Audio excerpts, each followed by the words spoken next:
Hello everybody, it's Whiskey11. Welcome back to the Gaming Lounge, and it is time for DCS World livestream number 6. And in today's live stream, we will be flying the venerable F-14 Tomcat. Gonna try and shake it up a little bit and see if we can't do something a little bit different. We're gonna do some air-to-ground stuff, but we're gonna switch up from being on the Through the Inferno Caucasus server to the Through the Inferno Persian Gulf, because the Persian Gulf server is a lot more fun. Plus, I like the Persian Gulf map a lot more than I like the Caucasus region one. So we're gonna check that out today instead of the Caucasus. Our next live stream is going to be April 27th. That's this coming Saturday. That's World of Warships. I'm gonna put an asterisk by this. I'm going to be gone early that day, and I don't know if we will be live streaming on Saturday. I will let you know. It'll probably be Saturday early if I decide to do that. We'll see. I basically have a race this weekend, and I don't know if I'll be around for that. But that's enough of that. If you haven't already checked out the Discord server, I highly recommend you do so. Link to that in the description to this video. And today it's just me. No Sko today, he's got work, and he's the only other person that plays this game with me. So, we will get on our way here. Let's kick this over to the live scene. And here we are in our venerable F-14 Tomcat. We are all gassed up and ready to go. We've got ourselves loaded up with some 1,000-pounders in the tunnel, and a couple of 500-pounders there on the wing pylons there. Our only air-to-air is AIM 7s, which should be interesting, to say the least. Like we got an A-10 taking off in front of us. Landing. We're at Al Minhad Air Base in, what's in the Persian Gulf? I want to say it's Abu Dhabi. United Arab Emirates, maybe? I don't remember. I don't remember what city, state, I don't remember what it is. Nobody quote me on this. I plead the fifth. Okay. This aircraft is a lot of fun to fly. It's just, it's so well versed in just about everything that it does. It's really not much in the way of things to complain about. It is a little hard compared to some of the more modern fly-by-wire aircraft to fly in guns-only dogfight, but well, I find it to be quite rewarding when you do well in it. Key is to do well. Not always possible.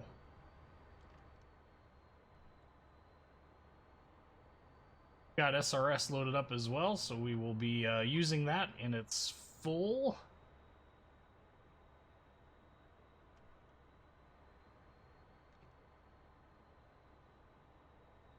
Turn on taxiway E.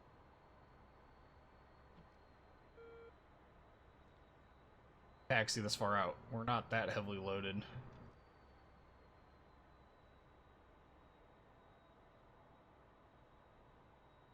Guy they hired to taxi this thing. Nobody pay attention to where I'm lined up at. Okay. Like we are clear. Tomcat 11 departing Al Minhad Air Base, runway 27. We're just gonna do a hot taxi and take off. Super excited about coming to a complete stop and all that. We'll just take off straight away.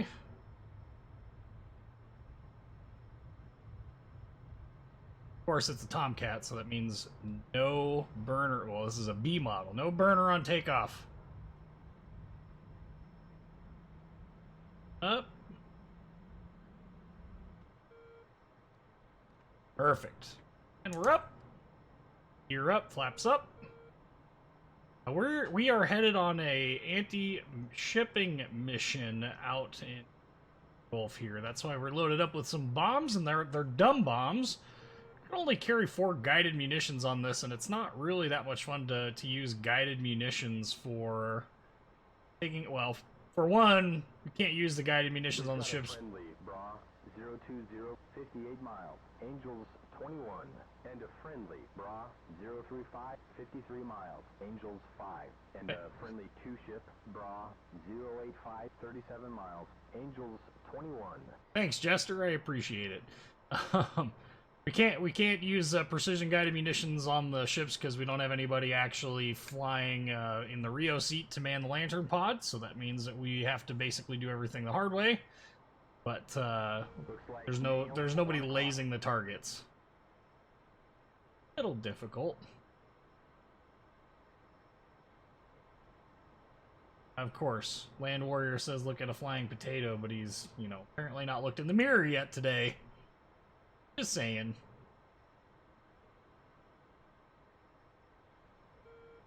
We get a little bit of altitude built up here. Friendly 2-ship, Bra 025, 89 miles.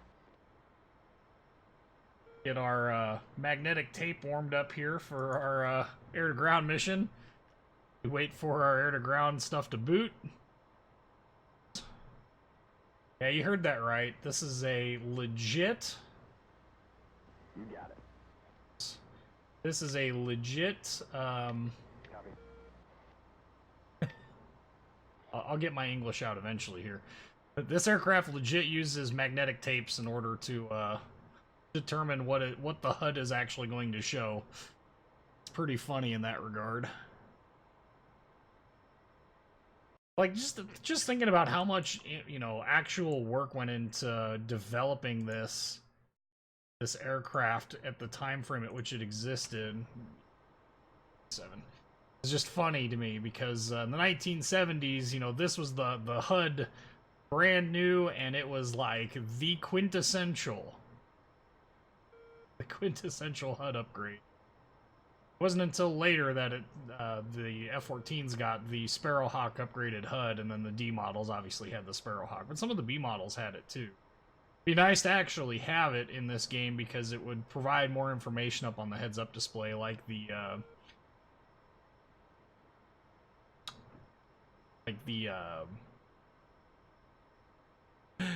I will figure it out here in a second. It would have more information like the Hornet has on its HUD. It'd give you speed and G and all that information. A little bit better steering indicators too. Let's get our autopilot turned on here, and by autopilot I mean rudimentary altitude and heading holds. As our aircraft decides that apparently we need to go nose down for a little bit before we come back up. Now there's dirt at 2 o'clock. There are some enemy aircraft up, but they're really far away, but apparently their radar is making it to us. That here on our RWR. I don't know how that's possible, but whatevs. Back to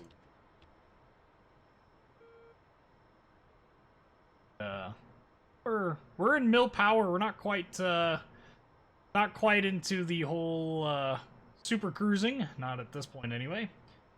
Hey Rushinsky, I'm doing good, man. How are you? We're loaded up with some bombs to go bomb some Russian ships. Would you like to come along?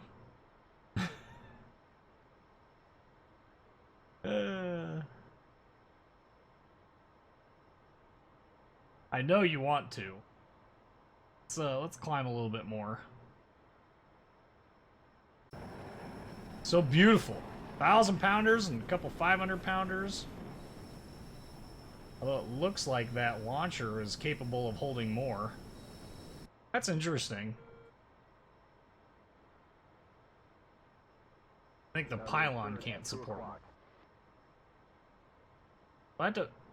That doesn't make sense either. We've got a friendly 045. Well, 79 miles. Is what it is. 1. I don't know. I won't pretend to understand this, but these outer wing pylons can hold a Phoenix missile, which is about 1,000 pounds. There's no reason that this couldn't hold something. War crimes again? No. No. I'd have to be in a Super Hornet to have war crimes. Then I'd get shot down and have to run through, you know, Bosnia, Serbia, and have Moon Puma's friend chase after me with his distinctly not Russian sniper rifle shooting at me, and then I'd end up on some precipice where my ejection seat would landed, and it'd be a mess. What?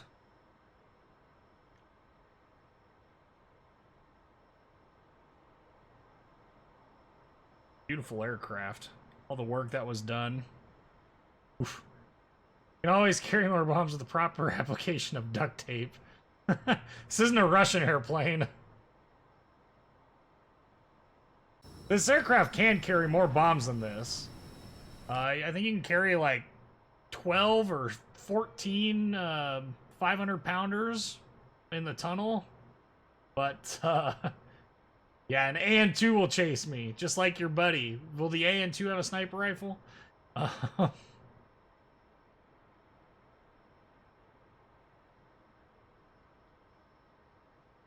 I'm gonna be really pissed if this MiG-23 gets close enough to us. I really don't want to dogfight a MiG-23 with frickin' heaters and, you know, 5,000 pounds of ordnance under the aircraft. Eesh.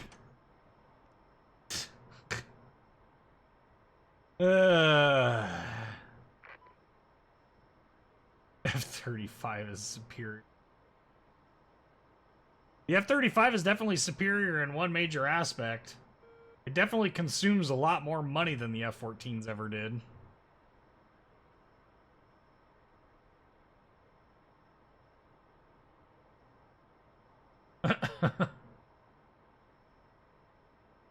I'll just flat out outrun the AN-2. I was on the Just Dogfight server earlier, and this guy was in an F-18 Hornet. We were in the guns only arena. It was like, it was basically 1 versus 3, me being the one, which is a bad idea to begin with, but I technically had a partner, but he was not doing much. Anyway, it was quite funny because one of the Hornets was chasing me, and then I was in the Tomcat, and I just clicked on the burners and just held it there, and he kept saying, "When are you gonna come back and fight? Why do you have to run, Cat?" And I, you know, hashtag bug problems, you know, Hornet being called the bug. Hashtag bug problems. Just quite funny, like, what's the matter? Can't keep up with the F-14? Nope, that's not my problem. Try and level out a little bit here. We're at 35,000 feet. We really don't need to be quite this high, but we are. Trying to level out so our autopilot doesn't have to think nearly as hard. And it still wants to go 1,000 feet per minute down. That's great. Alright, let's get Jester. Yeah, I know you are. Looks like there's dirt at 4 o'clock. Air to ground channel. This one.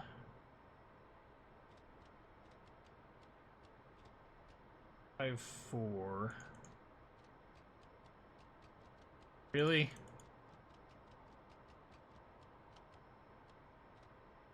Really irritating.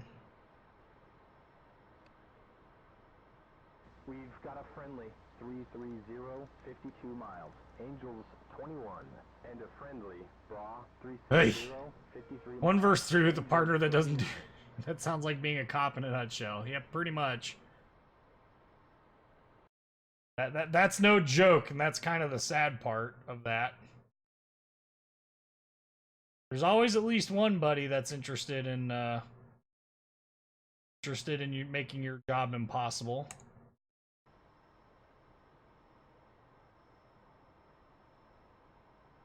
Oh, I'm showing nails. 11 o'clock. You go get him, Jester.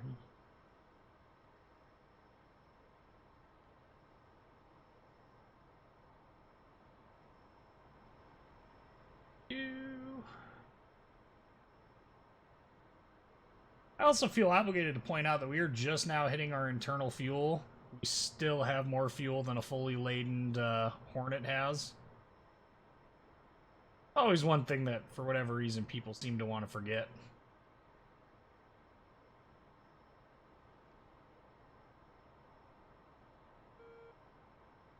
Yep, that's what we call them, Blue Falcons. That's exactly what they do.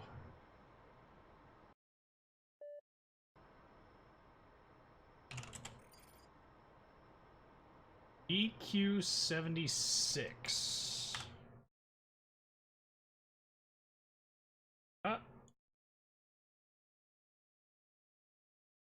Getting there. 6. 8 o'clock. As we hover right on the precipice of the, We've got nails, 9 o'clock. yeah. We're hovering on the edge of the speed of sound here, which is why the aircraft is shuddering a little bit. I also have a little bit of angle of attack built up. It's kind of interesting.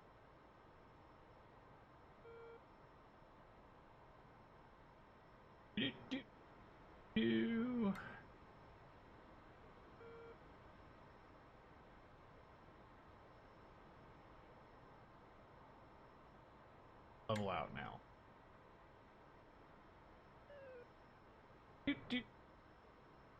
Really?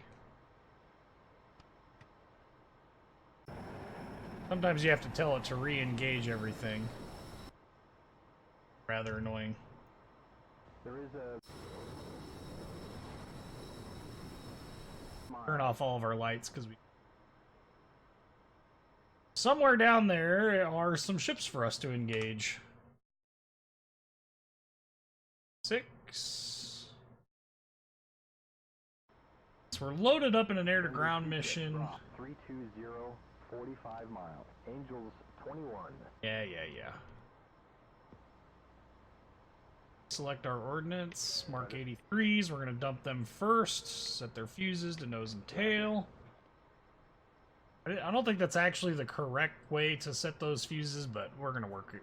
It works. Nails, 9 o'clock. I want to say the Mark 80 series bombs are all nose fuses, but set to nose and tail, they still explode. I'm game, but we're gonna rock. Hey, Americus, how's it going?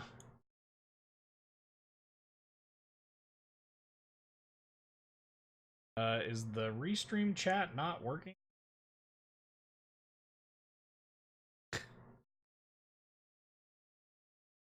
What?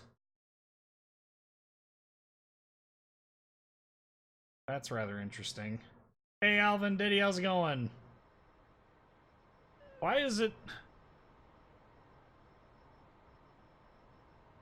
really annoying?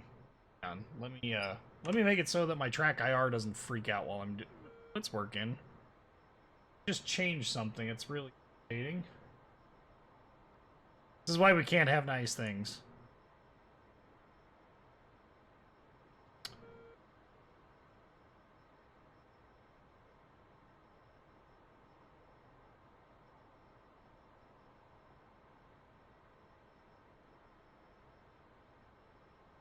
That transparency. I don't want that. I want the... I want the background of the actual thing to be transparent.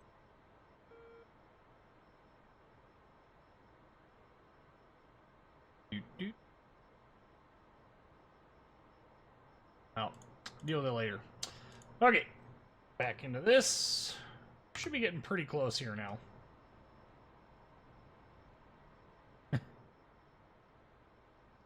Chat box. No, the chat box isn't displaying correctly for you guys because it's not for me.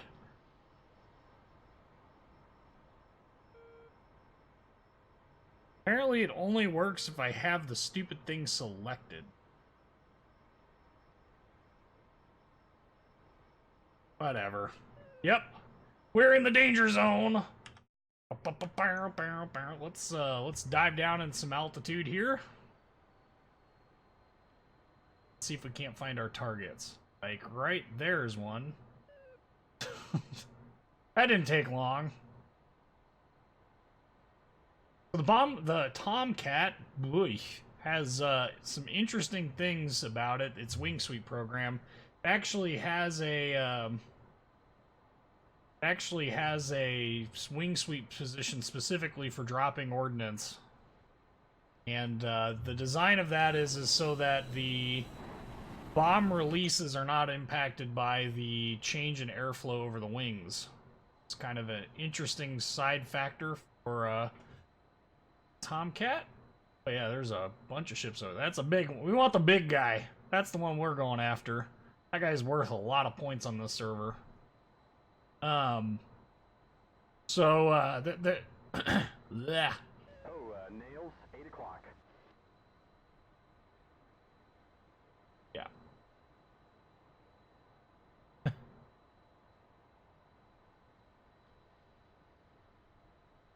Anyway, let's put this guy into bomb mode. So the wings will stay swept back in this mode. Yeah, buddy. I'm showing nails, 10 o'clock. Are you? The Kirov. We go ahead and we got one out. Gotta be gentle on the pull out here. That's what she said. Did some damage, not a lot of damage. Wasn't expecting to do a whole lot of damage either.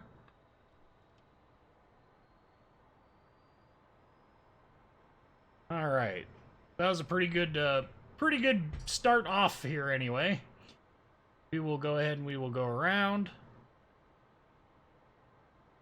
We're gonna keep our wings swept back because we're still in bomb mode. But 3% damage in one, so you can see just how tough a Kirov is. And we're gonna have to switch ordnance here too. We also have a MiG-23 that's 65 nautical miles out. That could be interesting to go dogfight. Looks like nails, 1 o'clock. Coordinating on here. Talk to me, Goose. Why are we shaking?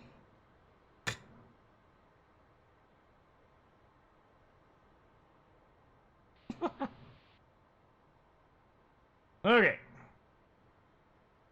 Attack rod number 2.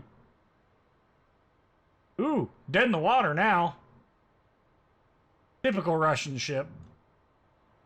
Put ordnance on board and then, you know. Ooh, that was a good smack. Okay, so select me some 1,000-pounders. Let's get these guys rolling. Woke up. I've got nails, 4 Set o'clock. pairs. Okay. I will be dropping 2 of these suckers at a time. 100-mile aim 54. Yeah, the aim 54 in this game is not quite 100 miles. And it depends on what target you're shooting it at. You can shoot at the Tupolevs, the Bear bombers. You can shoot at them pretty far out, but the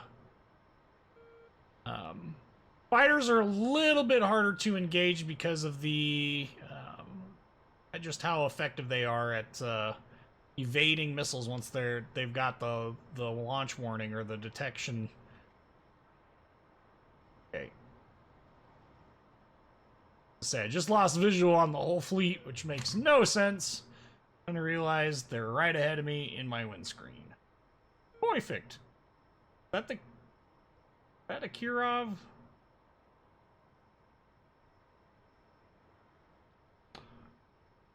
Yeah, it is. Now we got some. We're gonna drop 2,000 pounds all at once here.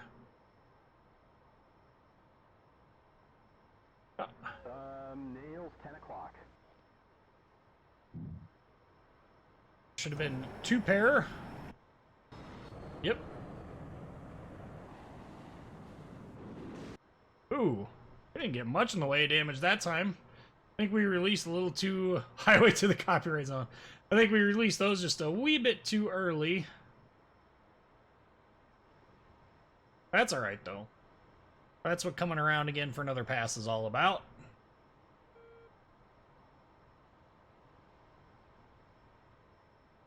Then we'll have to deal with this MiG-23. Get a little bit of G on the frame. Let's go. Did you guys see that Angry Joe got copyright struck for 4 seconds of using the Owimawa song from Lion King?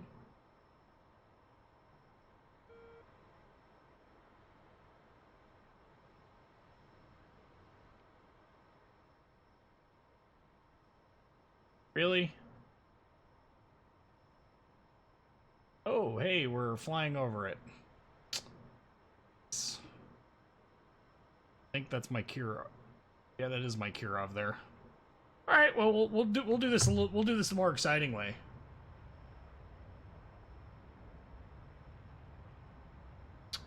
Looks like nails, 7 o'clock. We got enough fuel that we can just dump. This time we're gonna go up and over.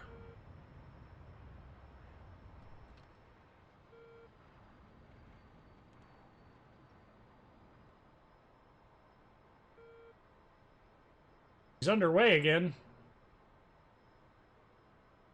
Come on. Come with me now, Tomcat. You're fine. Okay.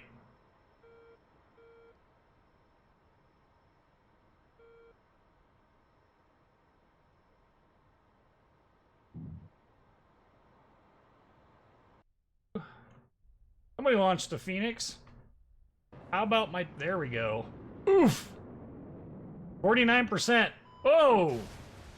Should probably pay attention to what's going on around me. Well, that was an interesting, yeah. Oops. That was just dumb. I thought I had enough back pressure on the stick to actually get it to. There is still no external air and power. Oh, screw you. Roger that. Ground air supply is now connected. ICS comm check. Can you hear me? All right. Section seats. Well, that's embarrassing. It's all right though. If it was Land Warrior, you know, he would have never taken off. Closing the canopy. So, you don't have to worry too much about Land Warrior giving us too much grief. He's got no room to talk. All right, ready to start.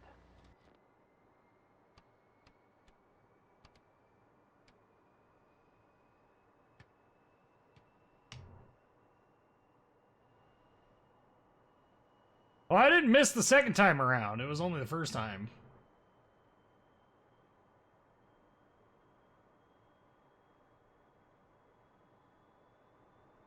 Okay, well, let's... Do,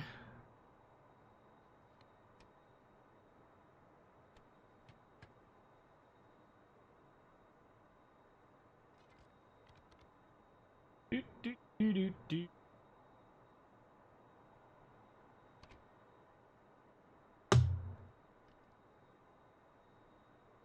Okay, let's get ourselves rearmed, refueled. You guys want to see AIM 54 launches, or do you want to see more air to ground?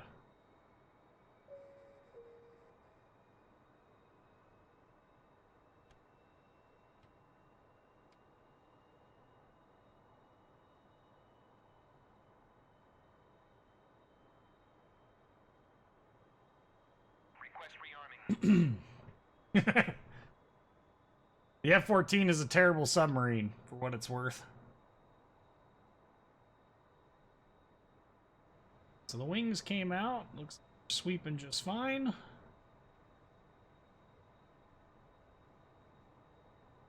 This is how far back they sweep in bomb mode. This is auto, which at this speed, 0, be all the way out.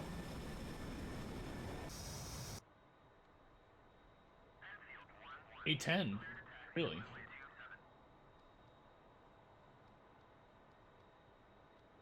And I think we're gonna have nothing to shoot at. Yeah. Chief, turn off the ground power. Chief, disconnect ground air supply. Let's load up with some different bombs here. Let's see, what other bombs can we throw on board? I'd like to throw a GBU on here, but the GBU-24 currently doesn't work. We also don't have anything laser guiding, so that leaves out all of those. Mark 82. Mark 83s.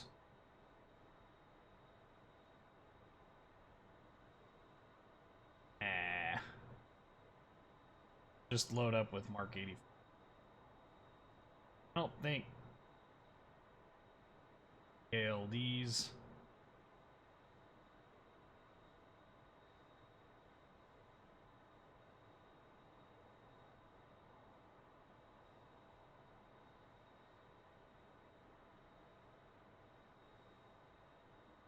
See, we can mount multiples.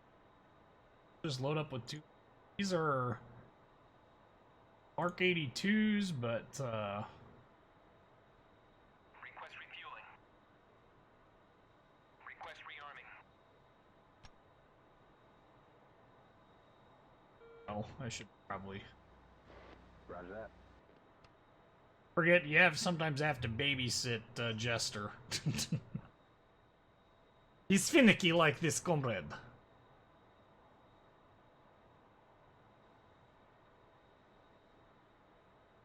Our other option is that we could go load up in a Harrier.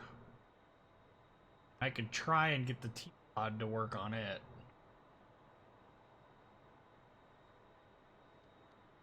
I do that here in a second. Having to manually enter in the amount of rounds you have in your gun. By the way, 670 rounds.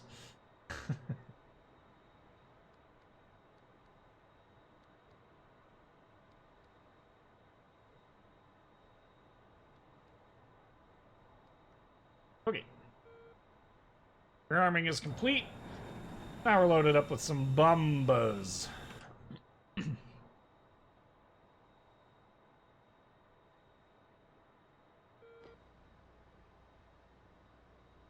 Oh.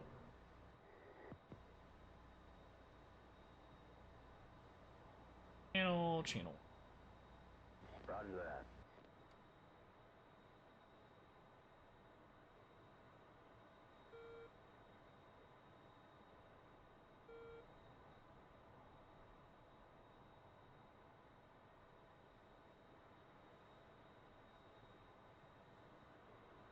Yep, but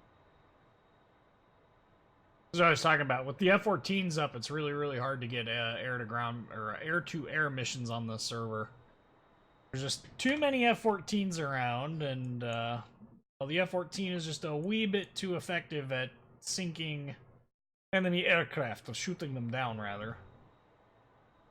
The AIM-54, in spite of the fact that it doesn't always hit at long ranges against maneuverable aircraft like the Su-33, at closer ranges, the PK goes up substantially. In fact, you can pretty much launch at most of the AI aircraft at about 20 nautical miles, at about 30,000 feet, and the chances of them evading it is slim to none. If they get any closer than that, it is a guaranteed kill, especially if you're carrying the A model AIM-54s with the faster motor, the Mark 60. Things are just freaking rockets. Probably. Add on.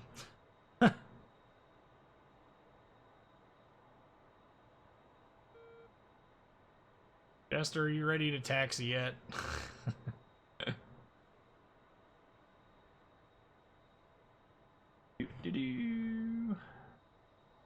Not doing anything. Why is my joystick hidden? There we go.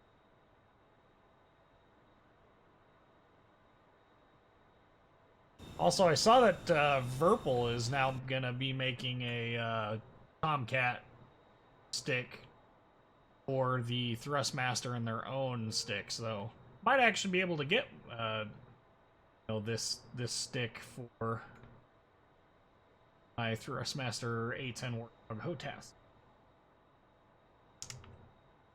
Alright. I don't know if he's ready yet or not. He's not yelling at us. Let's go.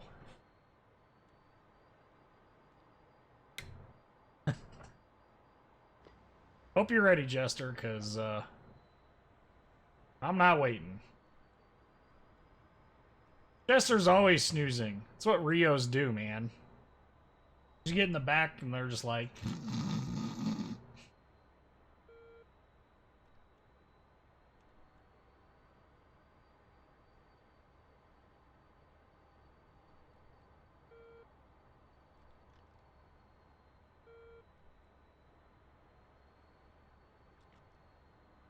Zero out our trim. Oh. Listen to those engines spool up and down. Can you guys hear that fine difference?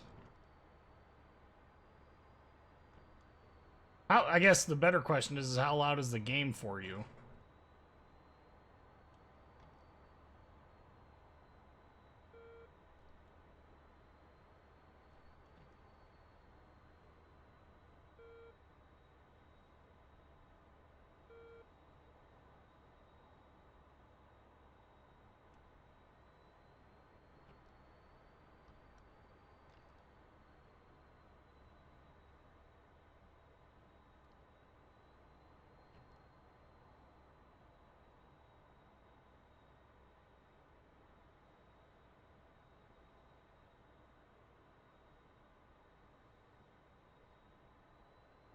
Okay. The taxi way, let us go.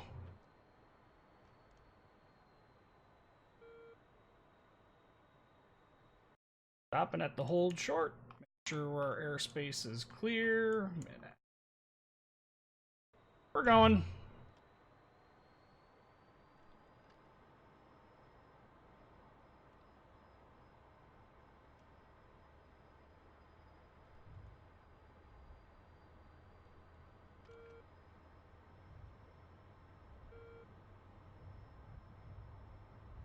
Yeah, we're not quite lined up on the correct side of the runway. I don't care. I almost don't care about the, that's nice, K-50 each hovering there. I almost don't care about the afterburner restriction too, but... We have a friendly 130, 1 mile, and a friendly bra 155, 17 Speaking miles, of afterburner, 21. they're on. Urgh. Get it going. Let's go.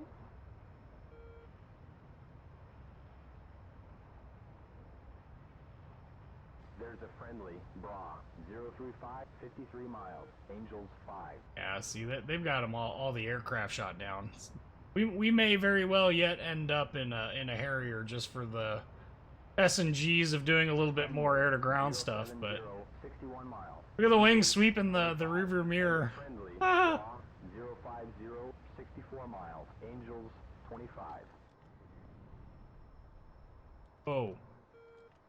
Out of the burner, jeez. It was legitimately trying to stay in burner even though I had backed all the way off of it. Scary proposition when it does that. I'm sure they're actually out. This aircraft, it's hard to know because it has a bunch of different afterburner zones.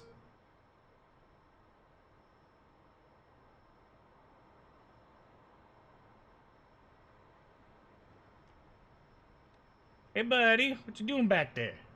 Nothing. Just falling asleep.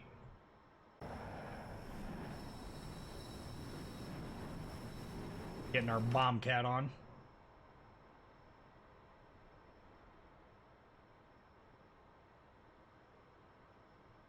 Al, is that a AIM 54 that you saw 010, at that air show? Angels 21. That's pretty intense if it was. 1957 date, or are you talking about the AIM 9? The AIM 54 wouldn't have been around in 1957.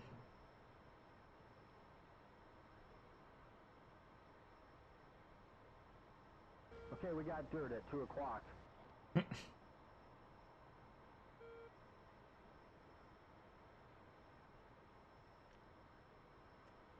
Now let's go. Tomcat shouldn't have had a 1957 date on it either. The Tomcat didn't enter service until 1975. 74. Like the last years of... Huh. Friendly 040, 80. That would be extremely unusual if it was a Tomcat.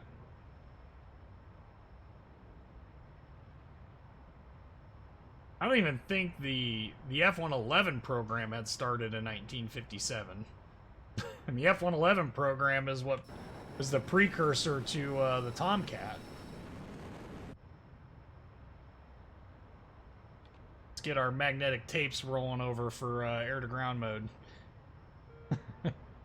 Go. Select ordnance. Let's get our Mark 82s, mechanical fuse. Copy that. Roger that. Actually,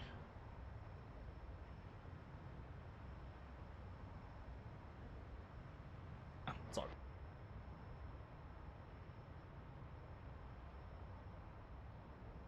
be able to dump our Roger. fuel tanks. Plunk.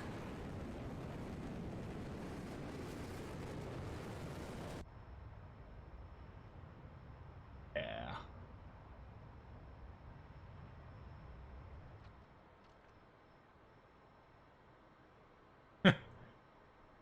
Briefly crossing into the sound barrier. Crossing through it. English. I think it would be my primary language, and thus I would know how to speak it. It's not always the case. Okay, so out.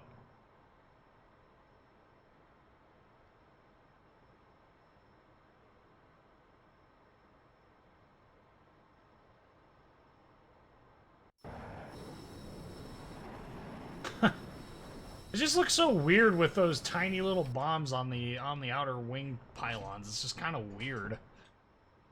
I would have really liked to see the F-14 get a full upgrade package like the F-15 and F-16 and F-18 got with regards to what it could and couldn't carry, because those are 1,000-pounders shoved in the tunnel here. I'm pretty sure that if they redesign these weapon rails, they could fit 3 across in the front portion and not really run into issues. And there's no reason why it couldn't have carried a 1,000-pounder on the wing pylon, given the fact that the Phoenix was also on the wing pylon. Pretty sure something said 1957. I don't know what it would have been. I legitimately don't, because the brass tag. I don't know what on a Tomcat would hail from 1957. That's what's weird, because the aircraft didn't enter service until the 70s, like the last years of the Vietnam War.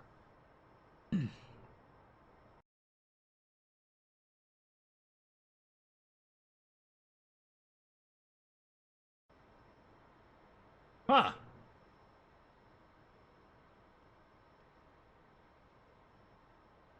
Well, I don't know what that would be. I legitimately don't. I'd be curious to know, though, because that's actually pretty cool.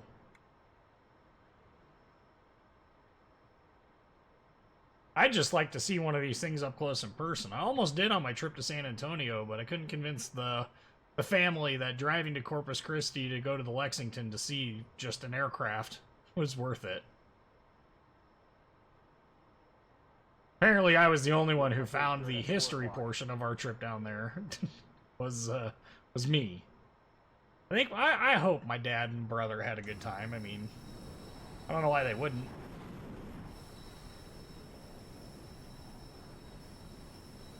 There is no yaw string on here. That makes me sad. If you want something that's really, really interesting, Google image search yaw string, as in Y-A-W, yaw string. The F-14 has this string that is attached up here in front of it to determine whether or not it's in side slip. It's another way for the pilot to know if he's in coordinated flight aside from the flight coordinator here. Just kind of an interesting little tidbit. Goodness gracious. You still have more fuel than a Hornet with a bag on it.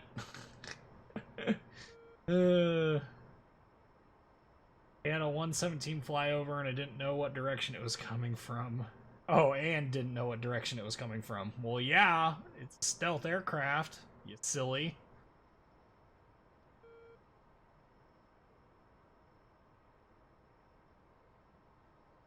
No tube area.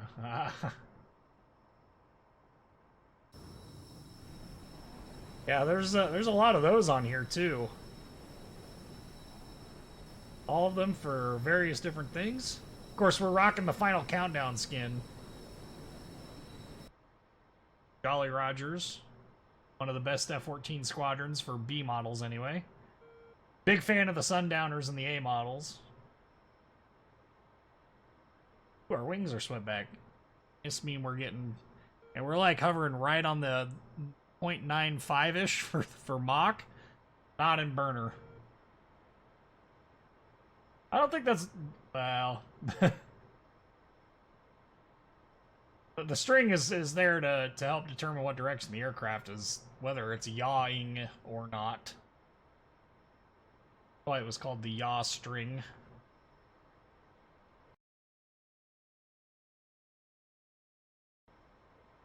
You worked at Raytheon. No kidding. Did you get to work on any of the Hughes manufactured stuff after Raytheon? Hughes is the manufacturer of both the AUG-9 and the AIM-54s. I also have a friend that works at Raytheon, but I think he's in their civilian division.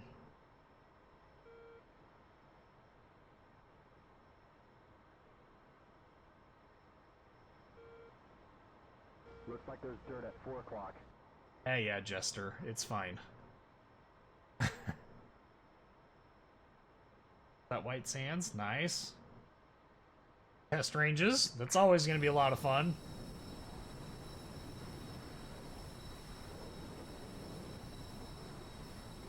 IT. Got it.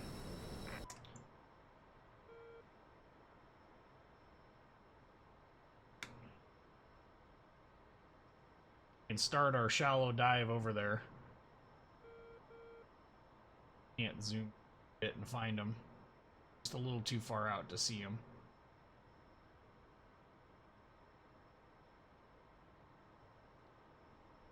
We should cross into the, yeah, we're supersonic now.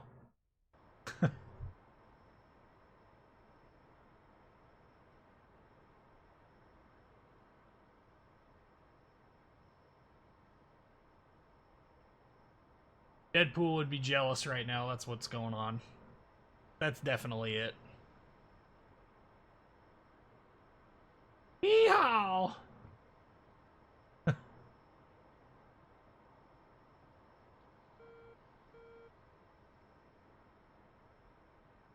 Oh. Smoke on horizon, Captain. Somebody got a massive amount of points.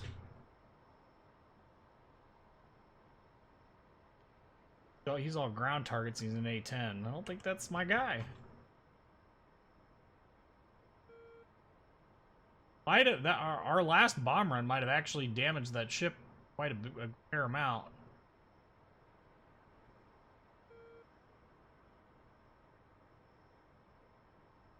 Should go into burner to get over there. We got enough fuel. Let's do it.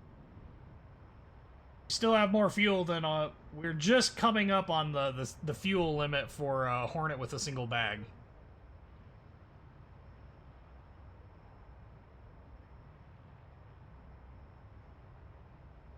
Although you can see the indicators flashing like, do not drop. You are going way too fast. Just Mach 1.3, I mean, what's a little bit of Mach speed between friends? Both atomic bomb cases. You talking about from recreations of Little Man and Fat Boy?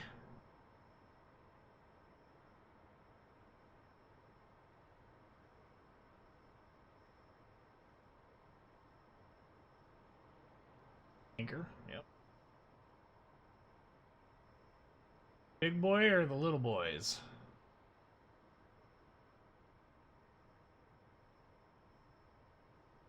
I want to sink the little ships if we can avoid it. Friendly. Stratobladder. 11 o'clock. 7 miles. What? I want to level up. What did he just say? Oh, Stratobladder. Okay, that must be what he calls a KC-135. That's pretty funny. I was like, what the heck did he just say? Strato bladder? Alright, put the bombs into wing sweep mode. They should stay back, because we're still plenty high on the mock program here.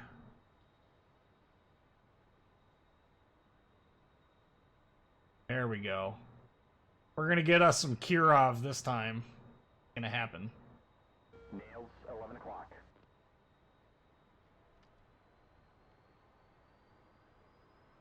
Ooh, it's on fire. He's on fire.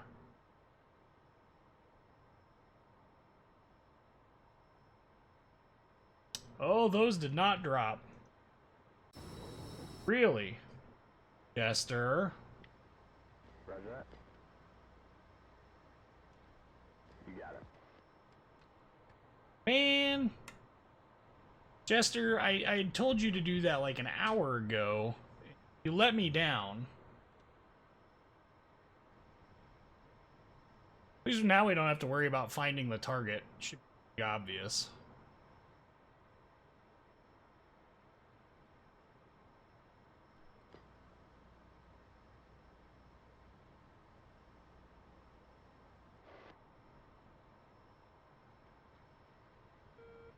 All right.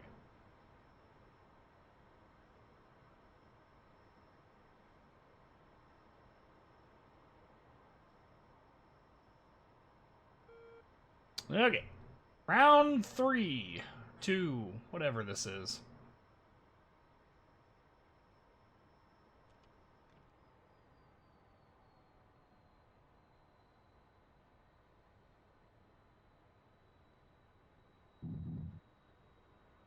All right, we're level.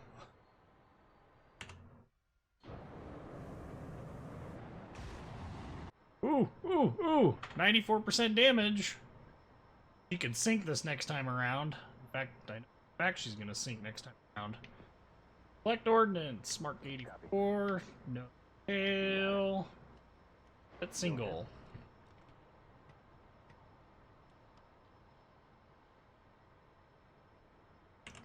Oh, he's not dead yet. Not dead yet. There's his little buddy. Got two little buddies over here as well. Pull back around.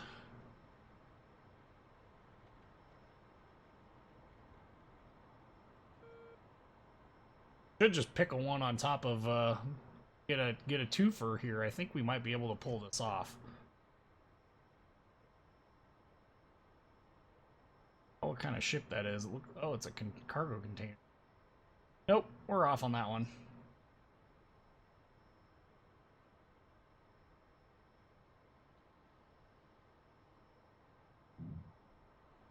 I don't know that that one's gonna find home.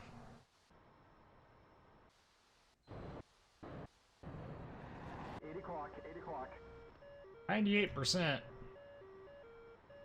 Oh, crap. I have a singer, 7 o'clock. Dinger at 7 o'clock. Okay, there is a bandit, 025, 16 miles, and a friendly guerrilla group bearing 025, 17 miles, Angels 16. It's game time, and a friendly, Bra, 285, 25 miles, Angels 39, missile, 7 o'clock high, hot, break right, missile, 8 o'clock high, hot, Yeah, that's launched at this F5. hot, break left, missile, 1 o'clock high, hot, break left. We've got nails, 4 o'clock. Calm down, Jester.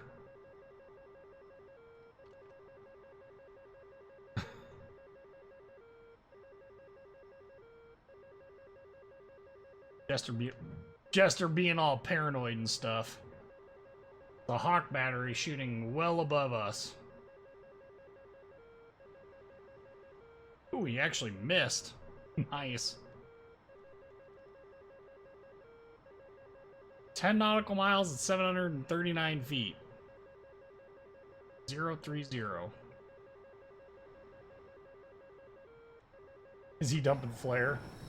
That's how you know when he's being serious. And the flares are going crazy.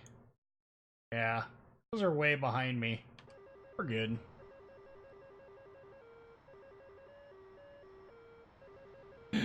Jester more than almost pissed himself. He's still pissing himself. There, finally. Oh.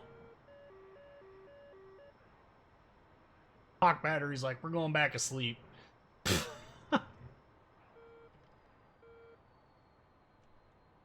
Alright. Oh, that guy's actually still alive. That's pretty crazy. That's alright. We're gonna keep on this Kirov over here. Our anti-Russian bias, we're getting it on. Nice and hot and heavy. Hey. Hopefully this time. Hawk battery, still shooting at us. I would like to see my bomb. There we go. Nailed it. 4,500 points for that one ship. He just... 7 o'clock. Hot. Break right. Missile. 7 o'clock. Hot. Break right. Good. That F-18 though. Missile. 7 o'clock. Hot. Break right. Guy in Jeopardy hit over 1 million in earnings. Holy crap. How many more bombs do I actually have? 1! And we're gonna be clean. Ugh.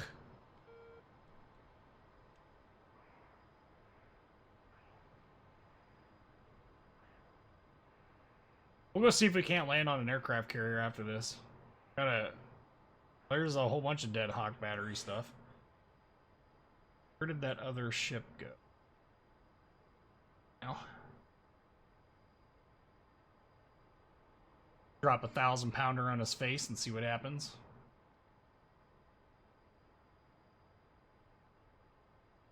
Missile, missile, missile. 1 o'clock. Break left.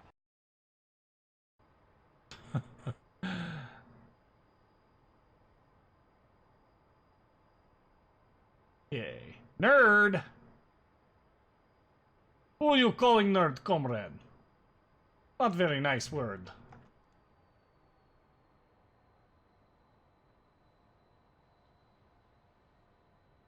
There's a friendly Hornet. 12 o'clock high. 3.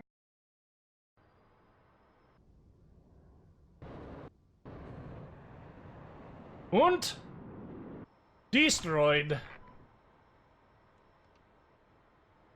We're doing good on fuel too, so. Hey! It's Hawk! Select ordnance. Weapons. F-14. 5 o'clock. 7 miles.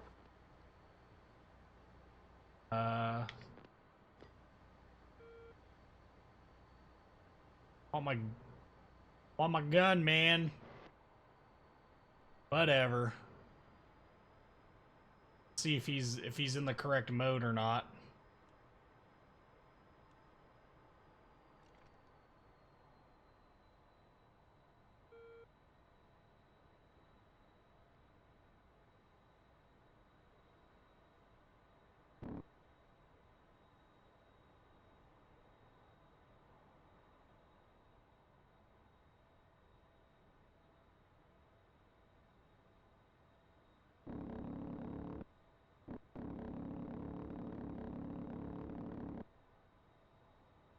Up. Get our gun rate up to high here. Nerd alert! That sounds like something Hawk would say. Because Hawk himself is a nerd. He just doesn't want to admit it. He knows that his better half is, not willing to tolerate that. I don't know where I was going with that.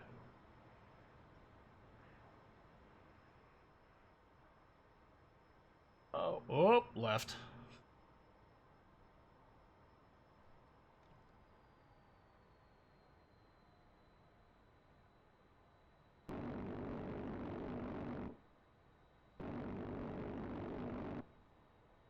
Oh, we're out.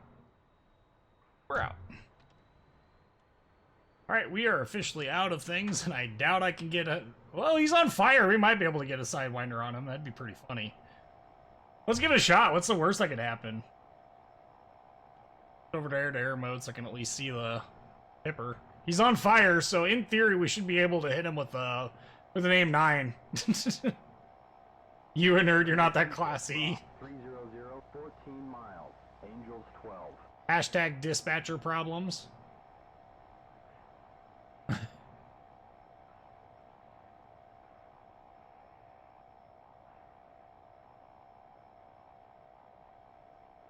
Oh, come on, Sidewinder. You can do it.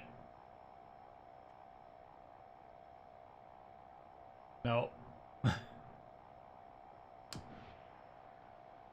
sink rate is too high. I don't think either one of those are gonna go. Nope. Ah, alright.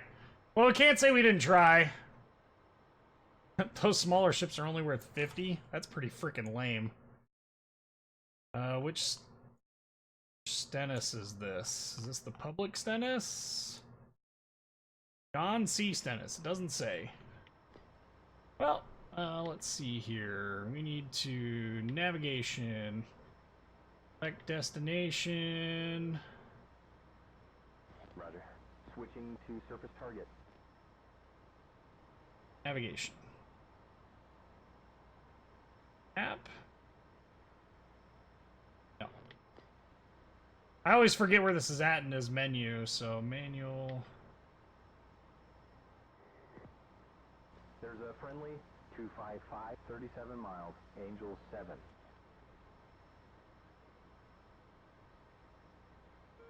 Back in. Tune to think.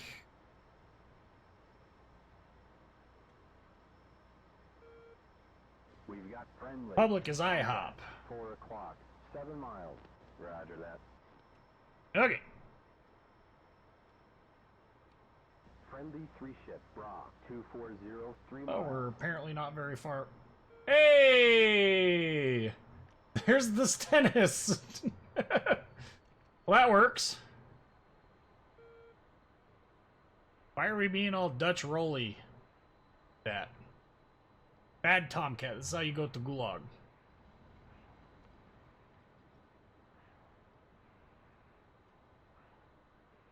I just going that slow? What's going on there, but...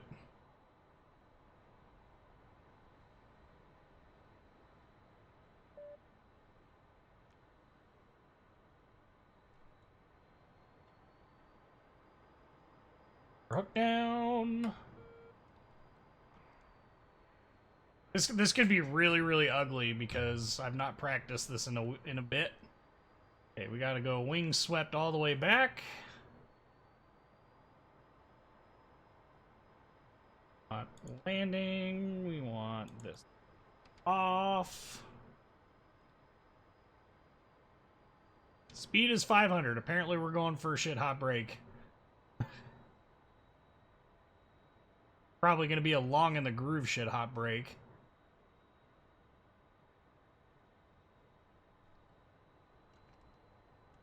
Light the burner. Didn't do it. Alright, well, that's fine. Air brake goes out. Still pulling G. Still pulling G. Low enough for gear to come down. Now flaps. Need our DLC up.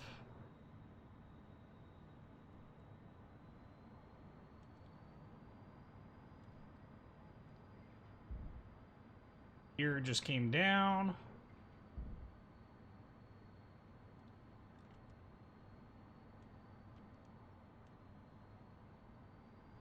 Coordinate those turns a little bit better.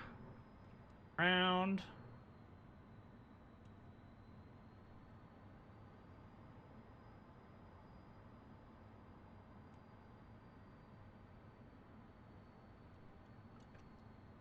Oh, we are way high. Yeah, this is going to be an ugly one.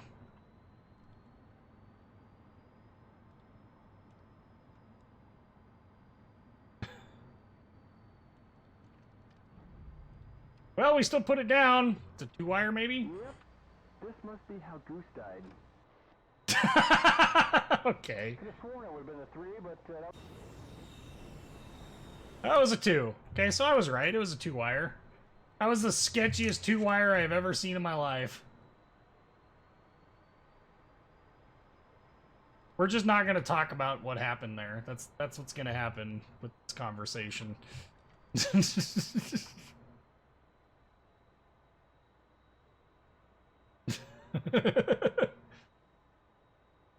Jester's got such a good sense of humor, though. We'll give him a little bit of a break. I mean, it wasn't the sketchiest 2-wire ever. Okay, let's look at our flight profile on that. Jesus. That was some terrible. This grade would be an F for failure. Ground crew, let's rearm, refuel. Oh, he did jump some chaff there. That's pretty funny. Surprised he did that. Oh, Halo. Total weight, 76,000. This loadout is apparently not a loadout that we can utilize. You know what? Let's change this up. Let's throw some 54s in the middle 2 stations.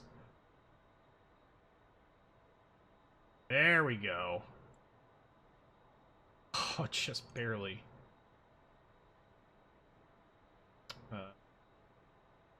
7.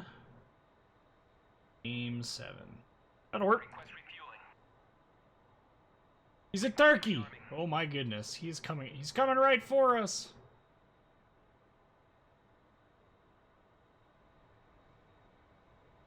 Rewire. Nice.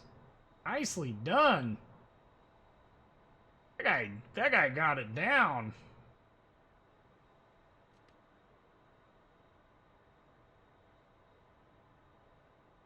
Our wings into oversweep.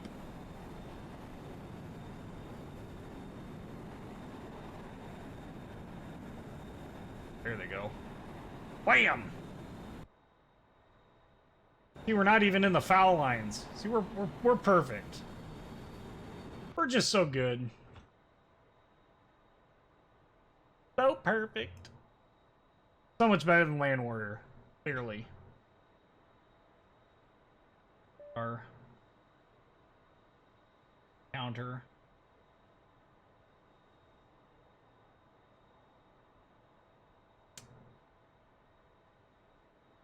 Got a long ways to go on fuel. Does anybody have any questions at all? While we're chilling here with our Jolly Rogers.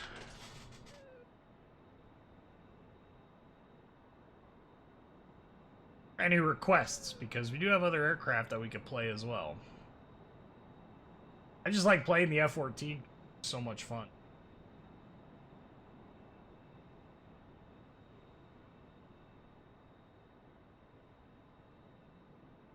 They disabled it on this.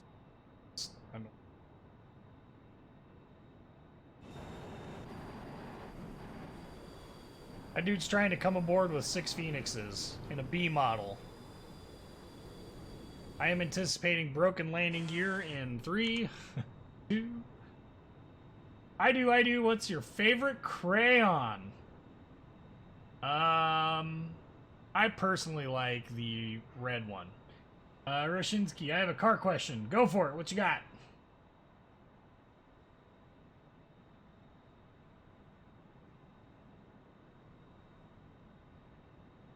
Get out there. Dude's gonna be so long in the groove that even the air boss's wife could frickin' land in the time it's gonna take him to get around. Where did the 10mm socket go? Man, if you find out where the 10mm socket went, you let me know, because you would answer a long life question there, because holy buckets, that thing is like freaking crazy hard to find.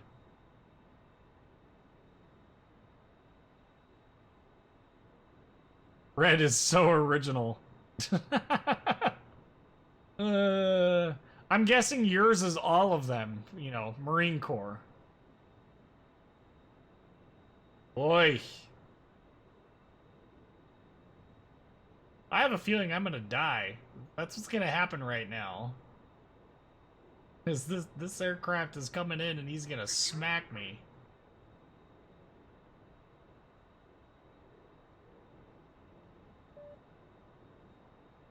Long in the groove. 3/4 mile, call the ball. He's low. Hour.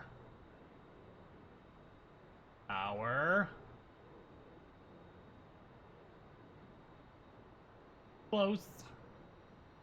Taxi one wire. Anyone? Anyone? Taxi one wire. Well, green firstly, but whatever I can get. Nice. Oh. That was the sexiest taxi one wire I've ever seen in my life. He was long in the groove too, so he should have been able to get that quite easily. Alright, let's go.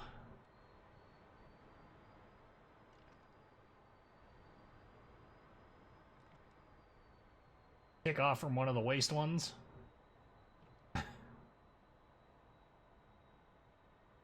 You don't get 50, 40, 30, 20 in this aircraft.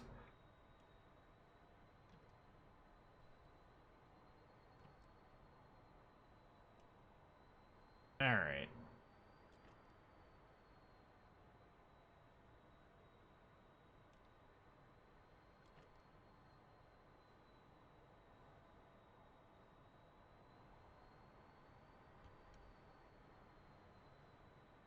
Hey. Oh. Neil is a Neil deGrasse Tyson. Okay. Yep. There we go. Our wings to auto. But we got auto mode. So one other interesting thing that I found out about the F-14 Tomcat is that they tend to do this kind of hydraulic pump thing when they get up to the catapult to make sure that their catapult wings actually sweep. Because apparently there was some problems with them where they would not sweep fully, and they'd get some weird asymmetric wing sweep stuff. Off we go into the wild blue yonder.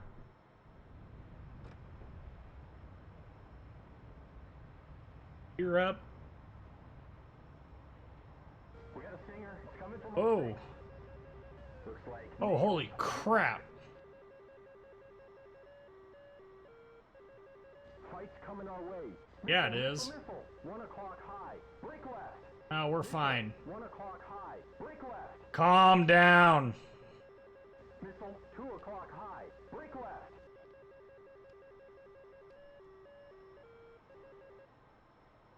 You need to be careful with Missile, F6. 1 o'clock high. Break left. Bandit 3 ship. Bra. 050. 39 miles. 36,000. And a Bandit 3 ship. Bra. 050. 38 miles. 38,000. Alright, buddy. We definitely want to avoid being in the launch path of these SM2s that are going out. Oh. They hosed.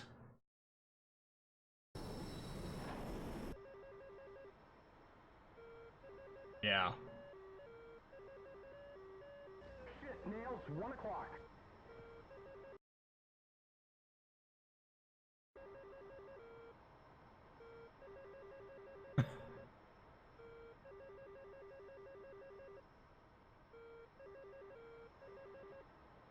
Jester. This is what I'm talking about. 6 o'clock. Singer. 6 o'clock. Not launching on us. Oh, that one's a launch.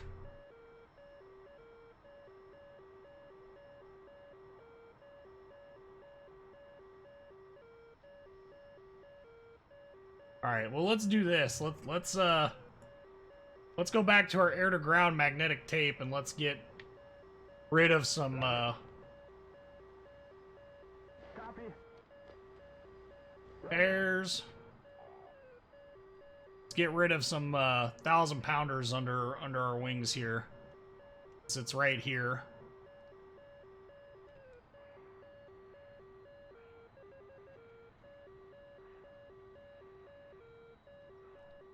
We got to do this relatively quick.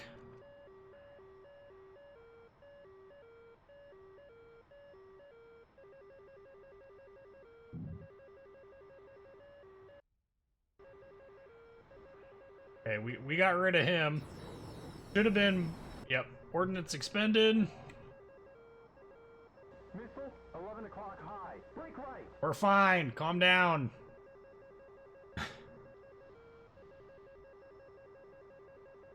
Freaking destroyers are going insane right now. Okay, 047.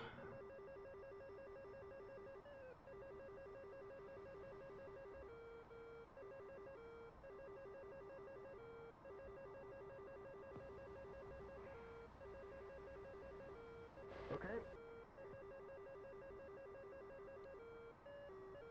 Oh, he's dumping flare. That's pretty funny.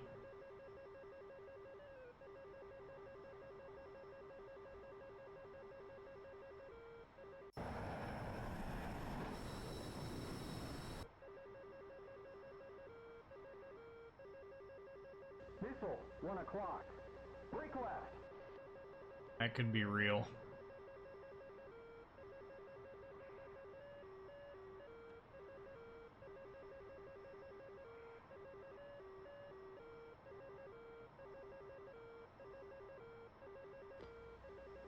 No can do, boss. Okay. I've got a lock. Damn it, I lost lock. Of course you did, because your name is King Jester. Copy. Unable, man. This is going to be up close and effing personal.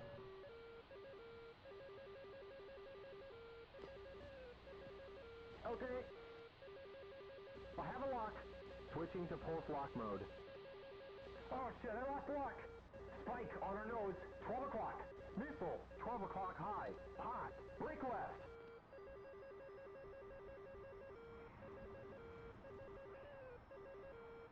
We took a hit. Yes, of course we took a hit, because you would not lock up a freaking enemy target. We lost a freaking wing, Jester. Ah! Oh, we are so hosed right now.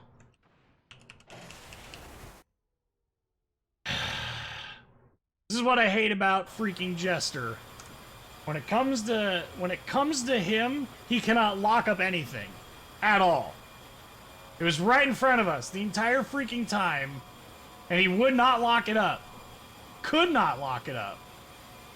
Ah, that's irritating. All right, let's go over our stream schedule real quick. Our next live stream is going to be tentatively April 27th, Saturday, 6 p.m. Central Standard Time. That's neat. Tentatively at 6 p.m. Central Standard, April 27th. If you haven't checked out the Discord server, highly recommend you do so. I'll link to that in the description to this video. I want AV8B. Alright. I have to remember how to fly this thing because, can be a little tricky at times to remember how to fly. Alright, so let's, while we're waiting for this, we'll get this nonsense loaded up. Except for we're going to change this pod to Lightning Pod 2 GBU.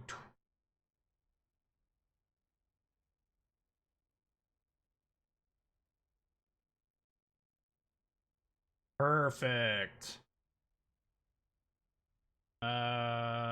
We need to change to aim.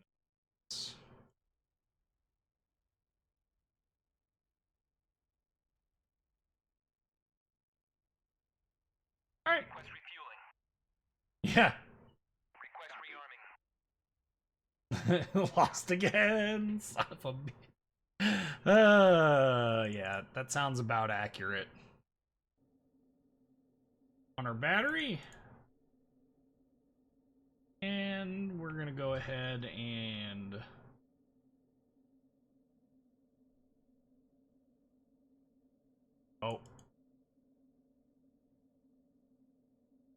like this.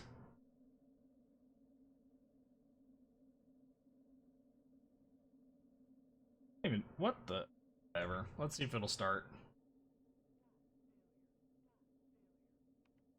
Master warning. Warning, warning, warning, warning. Stop.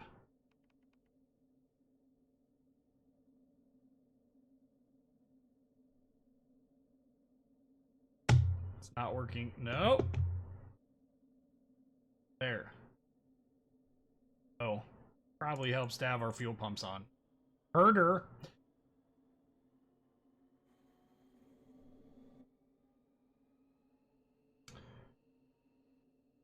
Refueling complete.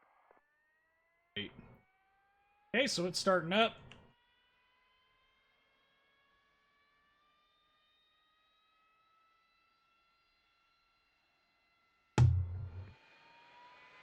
Close our canopy. We don't need any of that loudness going on.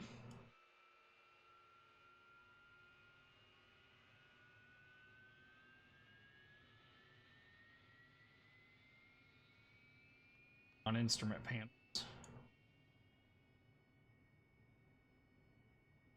Rearming complete. Yeah, except for one problem. Fuel. Oh, we did switch it out. 214D because we're the Black Sheep Squadron. Request rearming.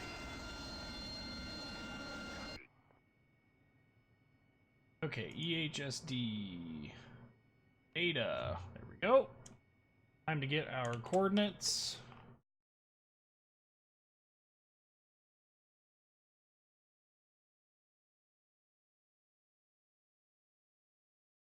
Forgot my handy dandy notepad. Add.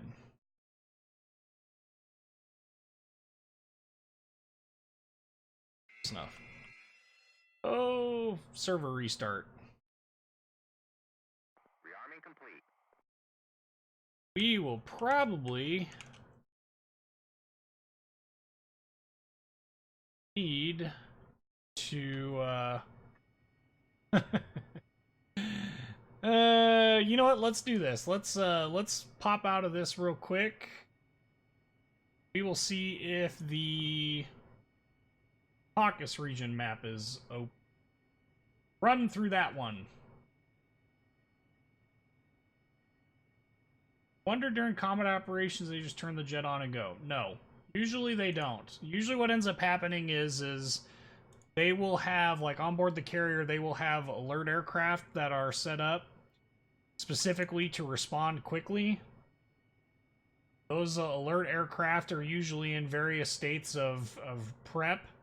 So, like, for instance, the Tomcats, when they were on board,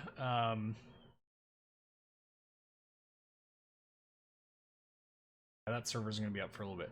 Tomcats, when they were on deck, what they would do is they would get everything lined up. They'd get the INS aligned. They'd keep the ground power on to keep the INS alignment rolling. And then when it came time to actually launch, I think that was the Alert 5 stuff. So the Alert 5 stuff, they'd have everything basically ready to go. All the aircraft is basically prepped. The pilots are sitting in the cockpit. Cockpit usually open, and they're sitting there twiddling their thumbs, waiting for the command to start up and go. And then they would light the engines, and then they would punch out. But they would have everything basically turned on and ready to go for you, so that you didn't have to do much in the way of dicking with INS alignments and stuff like that. I'm a little disappointed that the through the Inferno Persian Gulf server restarted when it did, but see what this mess is like. I'm gonna have to remember what if any key bindings I had set for the targeting pod on the Harrier. Because if we can do our own laser guided bombing, that'd be amazing. Cessna 172 exists. Jester. Oh my god, band at 12 o'clock, need backup. Yeah. I can't lock it up! You know, Jester, you could be flying next to a freaking Airbus A380, the largest civilian aircraft in the world.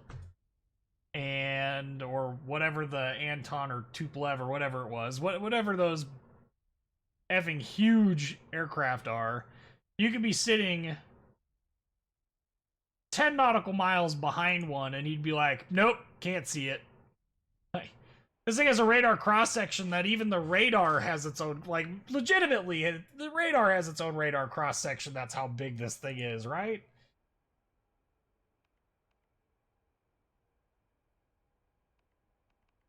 Well, worst case, we'll just go straight and blame, Oi. Really? Whatever. Alright. Ground crew, rearm, refuel. Take this guy, 240. Lightning pod, bombs. G2s.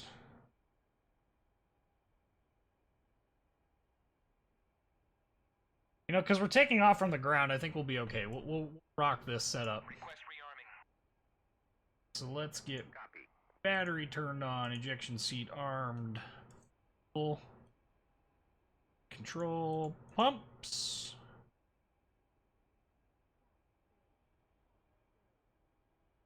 Yeah. Shush.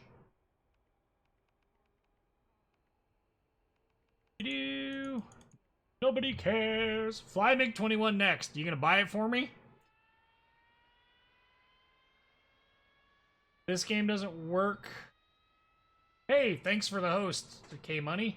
Game doesn't work for you, it keeps crashing. I don't have an answer for that. What is it giving you, like a crash message?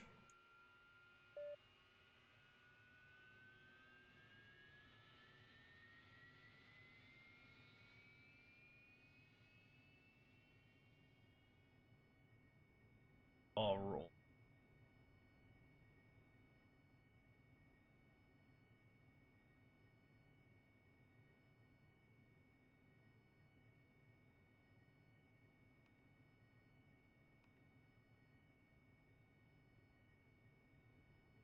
Yes, every mode you go into. Huh. Have you tried uninstalling and reinstalling it? Because sometimes the game is really, really finicky with installs and stuff. At. Down here. Okay.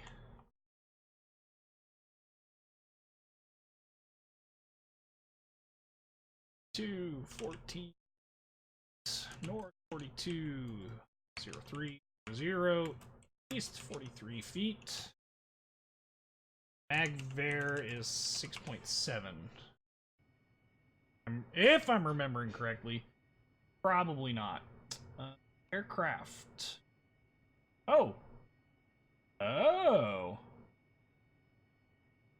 Well. It knows where it's at, then what am I telling it to do?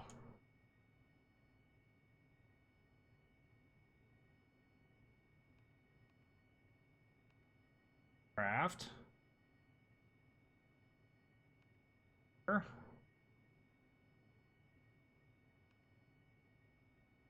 That. Ground alignment. Says we're good. FA. What's your warning here?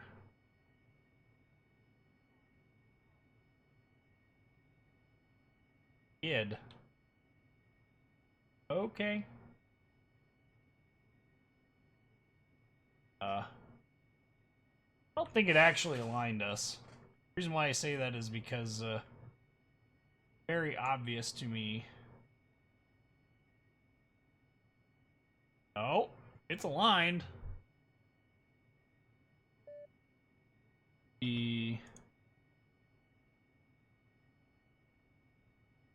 Well, flaps. Set them to on. Water to take off. To 65. I'm having a hard time believing that it really INS aligned that quick. It says we're facing straight north. Oh, see, this doesn't say it. Oh, neither does this. I don't know what this is all about then. Well, we've got it set to in-flight alignment, so I guess worst case scenario, worst case, we'll just, it'll align as we go. You know, welcome to the Harrier, I guess. Alright. Let's, what? Now what are you complaining about? Skid. On. Up. I don't know what that... This is one of the interesting parts about this is I legitimately don't remember what the, what my buttons are set to, so this could be very interesting in and of itself. Get off.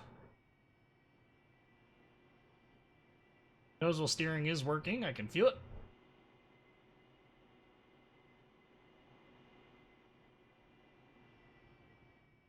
The real curiosity for me, though, is going to be whether or not we've got the T-pod.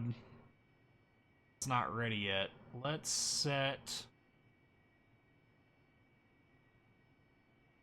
No, we need to be in air-to-ground mode, so before we do that, I don't think we can set it on the ground. No. Alright. Just gonna taxi and roll.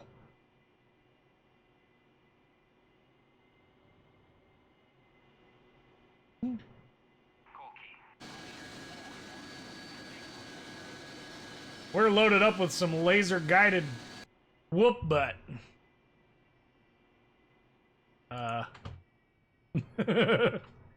You what, mate? There we go.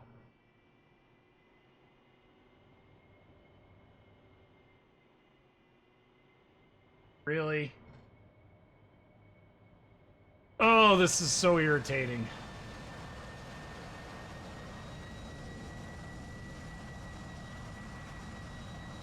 I don't think we can even... Oh, that worked.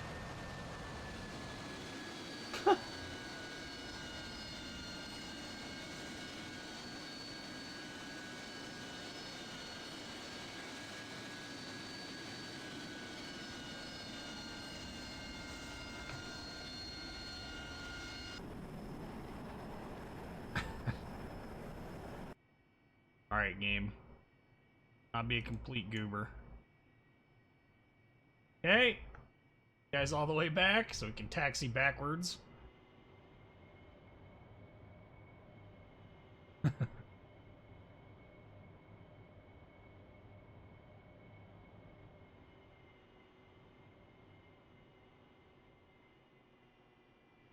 And all the way back forward again.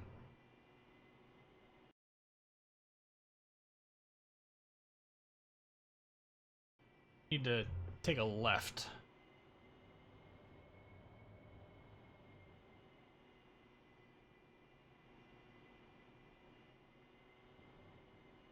Another left. Oof. Turn! Turn!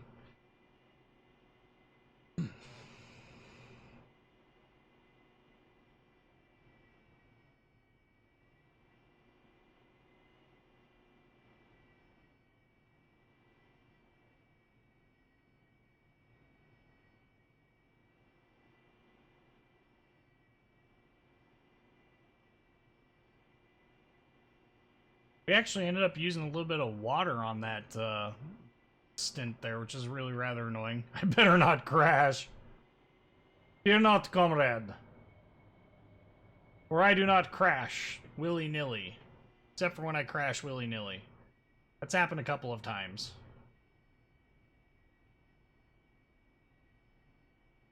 Okay, so the T-Pod is up and running. I don't remember what control scheme I have set up for it. Might have to go. That would have been an opportune place to pull off. We might have to pull off up here and do some examination of our control schema to see if we can't figure out what I've got my T-Pod control set to, because in theory that's radio stuff. Okay, a bit further forward so we're not blocking this roadway.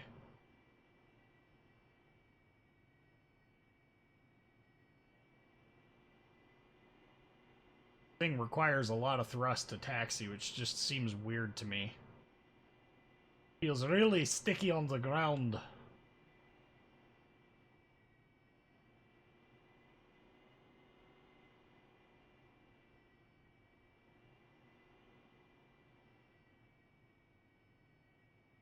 Okay, we'll get some controls.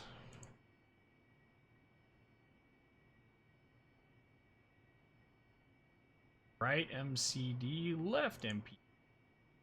Brightness settings. Not useful. Not useful. Okay. Search T-Pod. Nope. Oh. EDC.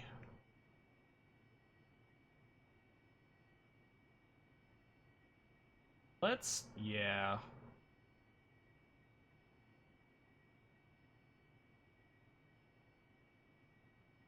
Down. Aft.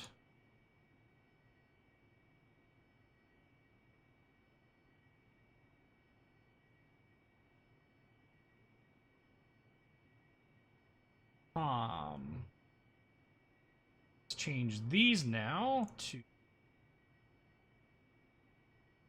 that one. Now, in theory, famous last words, should be ready with our T-Pod for all of the work that we're about to do. There's a whole bunch of theory going on right now and probably a lot less interesting things. Let's 8.6.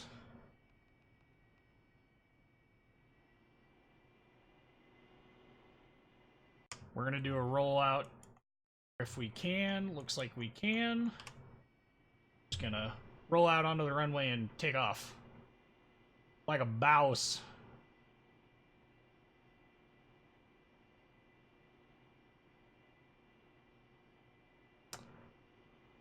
Now, if anybody's looking to actually get into this game and is looking for, wants something more than just the 2 default aircraft, they do currently have the...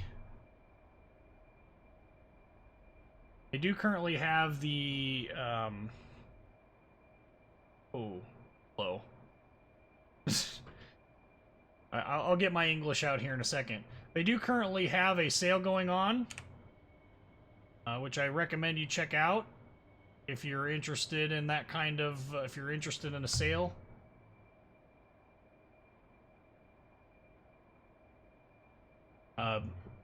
Flaming Cliffs 3 is very, very inexpensive right now, and highly recommend checking that out, just because it is a very good module.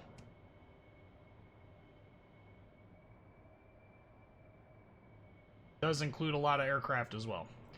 Air to ground. Okay. EDC. Well, those are the comms. Herder. You'd think I'd remember that I changed those settings. How do I turn it back on, though? That's... I want to know. Code. Code. 687. Sure. Can you break the sound barrier in this game? Yes. With aircraft that are actually capable of doing it, you absolutely can break the sound barrier. In a Harrier, you not so much. The Harrier is not capable of flying fast enough to actually break the sound barrier.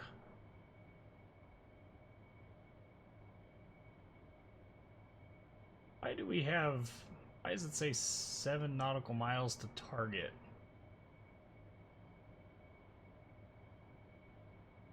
I think I just need to be in nav mode, but... 100 nautical miles away? Oof. Okay. While it's doing that, let's see if we can't figure out safe.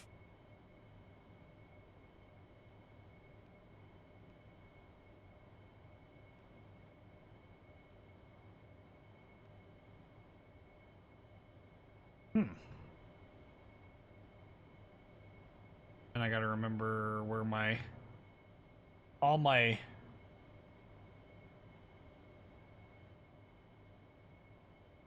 What? What about the Su-25? I don't think the Su-25 can either, but I would be the first person to admit that honestly don't know if the Su-25 can. Probably in a dive, it probably can. But I don't know about anything else.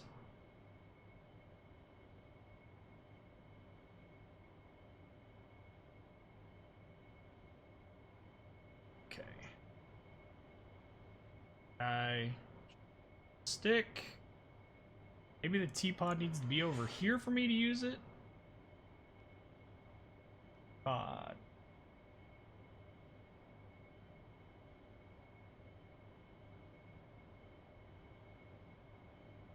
Heat seekers.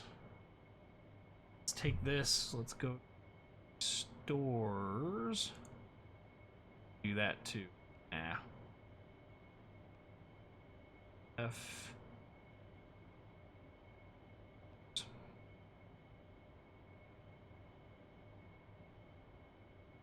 I feel like I'm missing some switches. I have an ECM pod, so that's why it's screaming at me.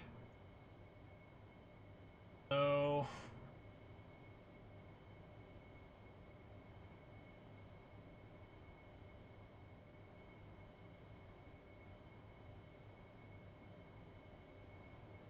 I feel like I'm missing a button for...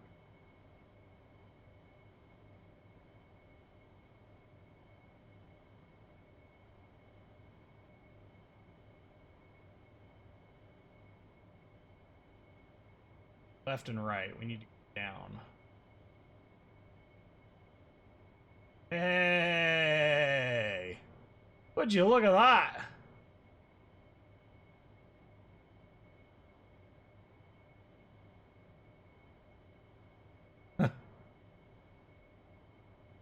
Kind of a goofy picture. Laser.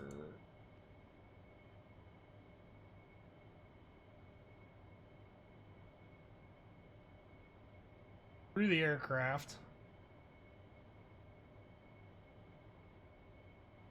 Left from here. Should point forward.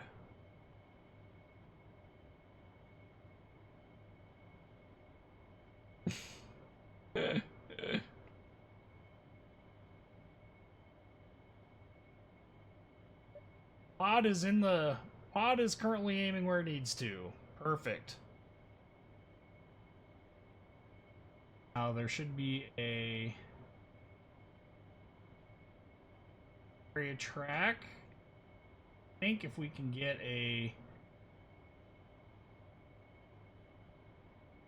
lock of sorts. Now, how do... I gotta remember how to do a lock with this.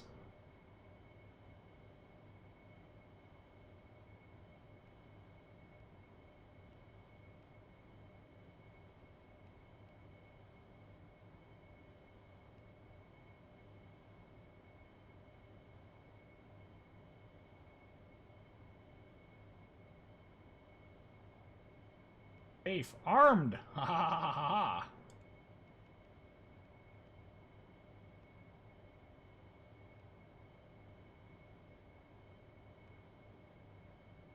Okay. I think I've got it figured out. So, got a ways to go. Is there a closer target that we can go and attack?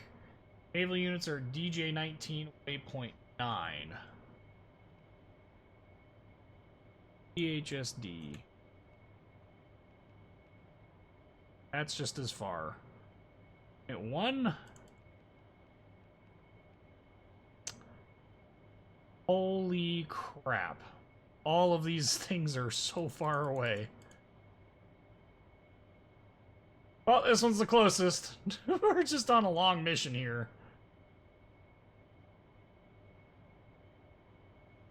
Landwart.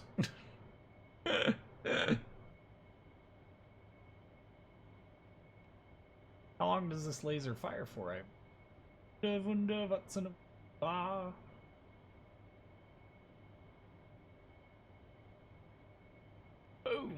Alright. Well, cool. I think once we get into the area, this should become a lot easier for us. We've got a lot of bombs that we can self-designate. There's our lantern pod, by the way. Or lightning pod is actually what it's called.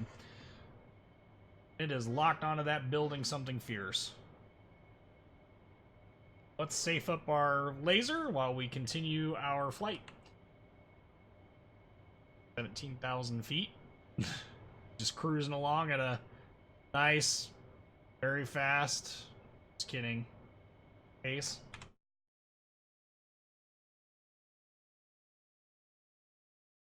We get up to 21,000 feet, we might have to do an air-to-air refueling. That way we can, which air? Arco 42. Pacan. On. 2, enter X-ray, air-to-air. Should have switched us over to TACAN navigation, and Arco is basically straight ahead of us. Saying that the, he's 70 nautical miles away. Yep. That's where we're actually heading. Oh my goodness.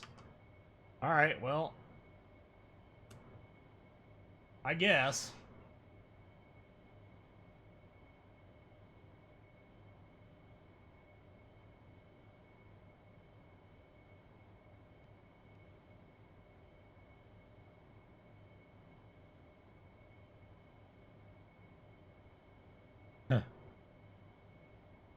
I just love the detail in this game is just impressive for everything that you for a game that, you know, this module I think is like normally $60 or so. For $60 you get this really detailed model, how it uses its you know, like its different equipment and stuff, because like I think that right there is actually where we're headed.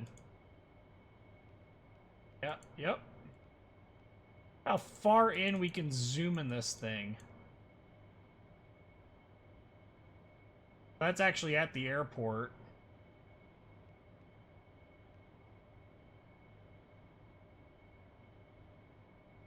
Off this way some ways. I don't even know if that's actually,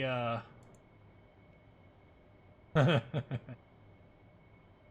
might not even be our, if we can't, find it.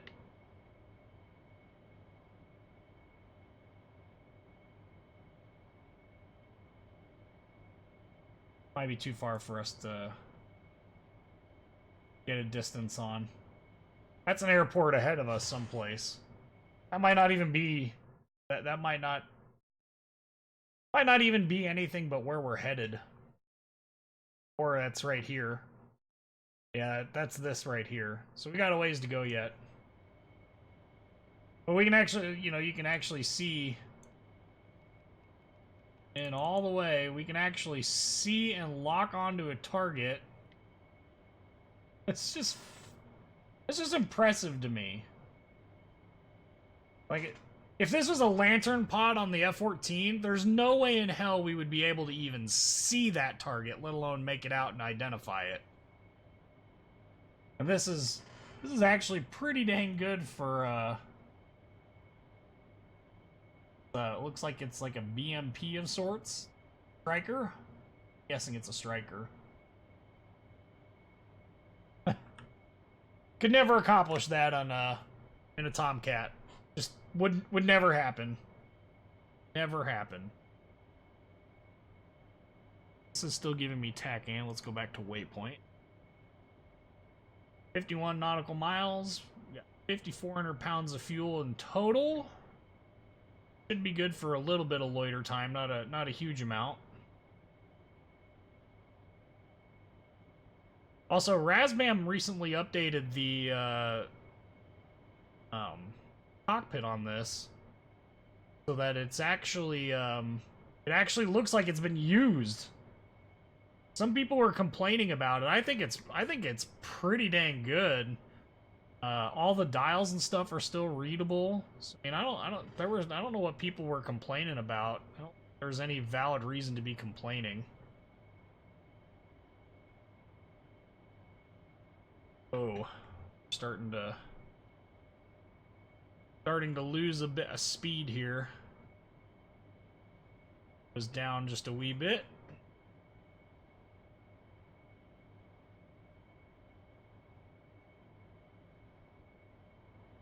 Set our altitude.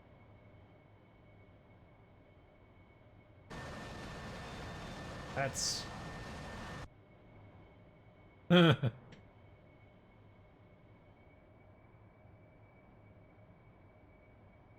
we go.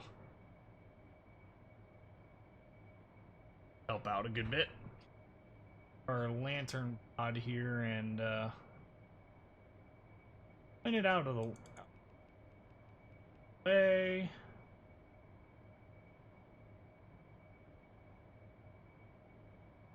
Now we might actually be able to see what we're hoping to engage up ahead.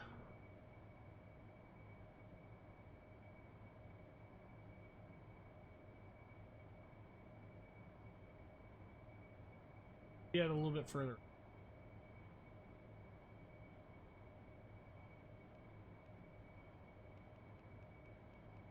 That's our target area.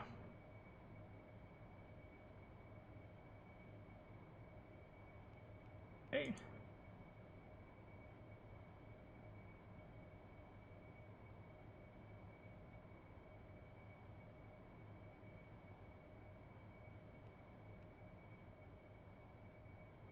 We can actually see it now. That's pretty cool. I'm excited for this. This is pretty neat. Master arm should be up. We need to take this guy, stores, bring up this. Fuse should be set to impact mode.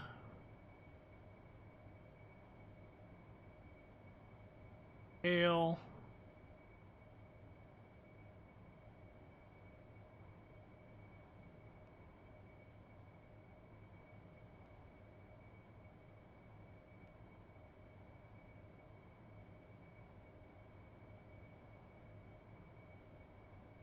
Air to ground mode. There we go. Now we're talking.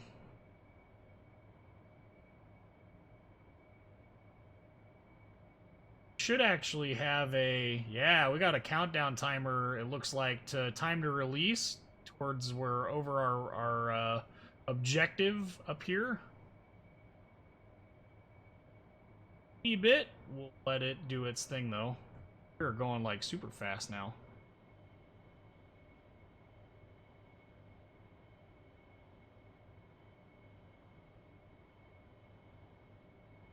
This is saying our target is about 26 miles out. This is saying we got like almost 3 minutes till we drop. So that should be fairly interesting to see how this all plays out.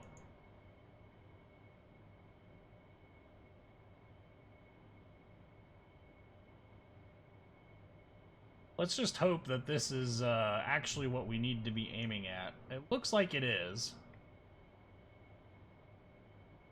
We'll know when we get closer. 1687. These should all be 1687 for their code.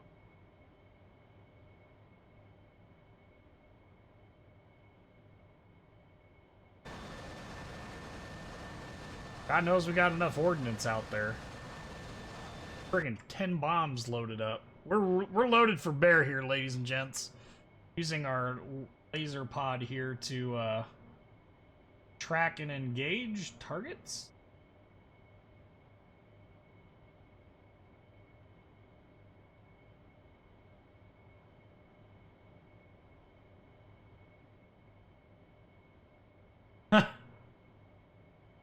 F-14.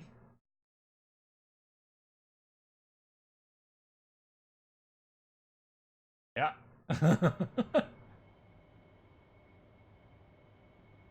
Okay, so this is saying we got 100 seconds till release. Left just a little bit.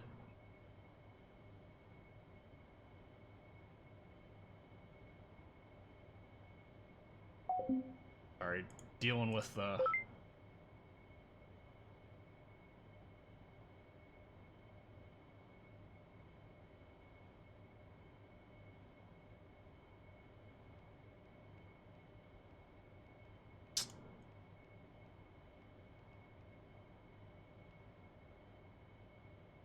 "70 seconds until release.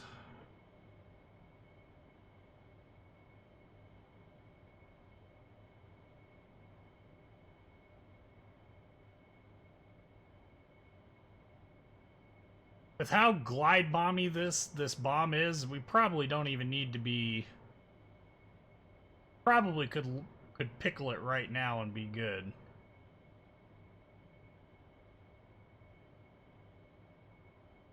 In fact, a part of me is really tempted to do so.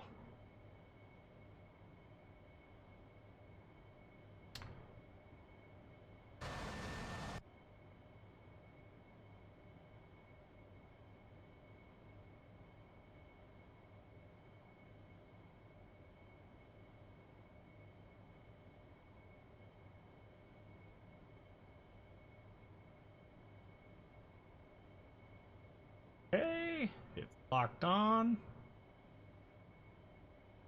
14 seconds. Honest, that to me seems like we are really, really far. Comes the bomb drop line. That's definitely stores away.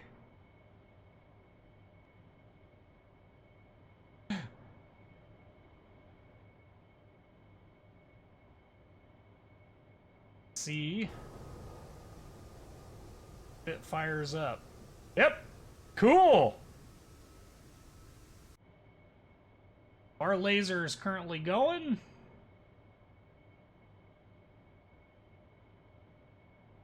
He's encircling around it.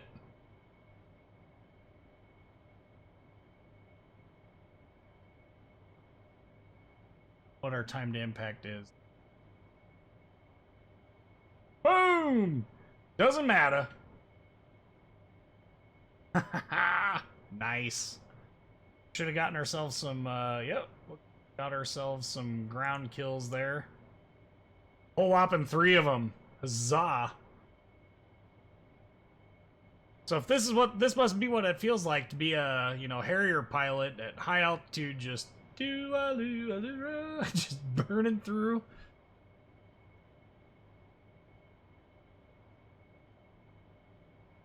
Yeah.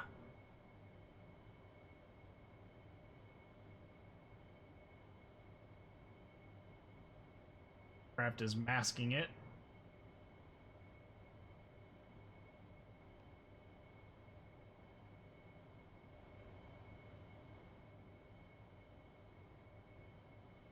Probably set this off to CCIP and pickle this guy in the vicinity and be fine. Gotta remember, the paveways have a very, very, very, very long glide distance. Know that it's necessary to... Oh, somebody else just destroyed him. Huh. Right. Let's zoom out. Find us some other targets in this area.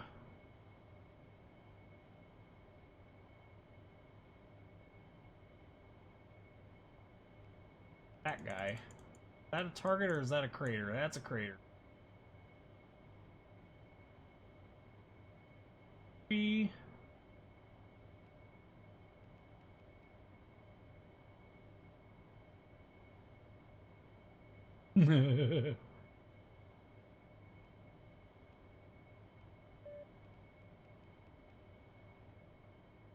Oh. Hello there.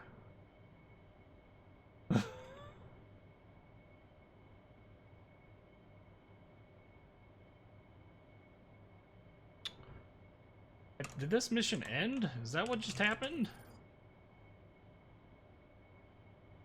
6 still marked as available.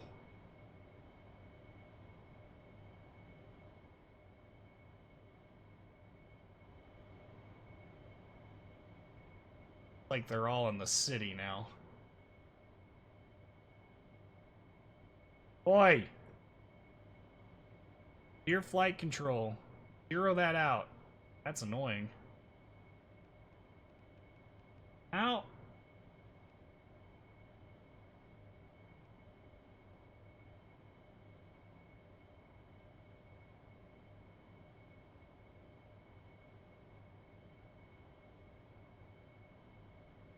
It says that they're in the city, but that's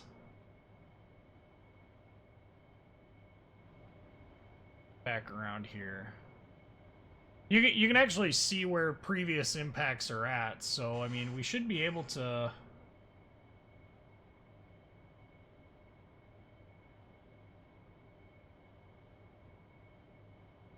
figure out where we need to be based upon previous bomb impacts.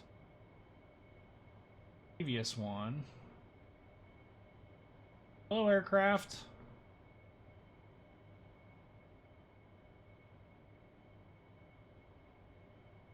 Attitude decided it wasn't gonna work.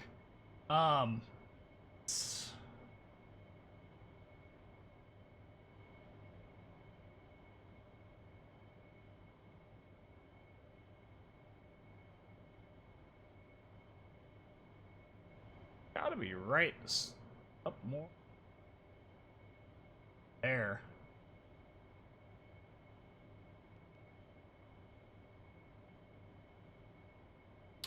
What other things are in the city that we can actually lock on to guide munitions into? That'll work. For me, anyway. Looks like a cluster of infantry.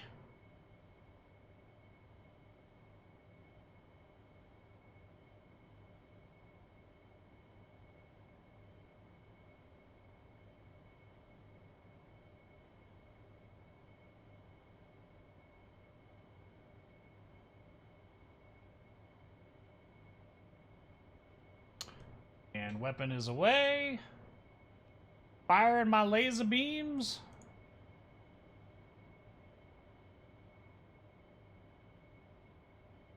Pretty sure we're about to smoke some infantry.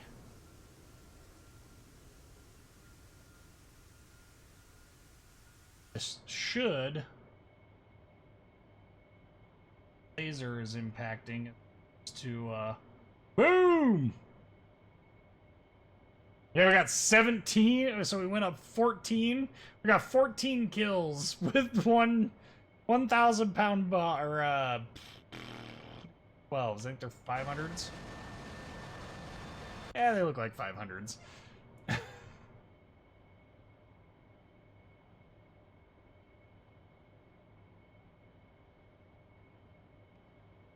3,800 pounds of fuel. Yeah, we can afford a little bit less aggressive of a loiter. Need to be going so fast. Our fuel consumption bit.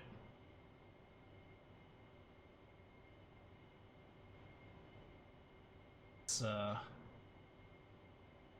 find our.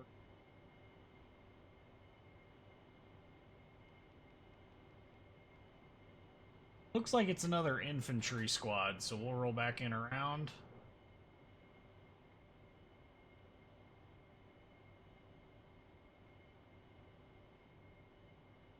Really, there's no point in dropping bombs on stuff that the JTAC is already designating, aside from just to be cheeky.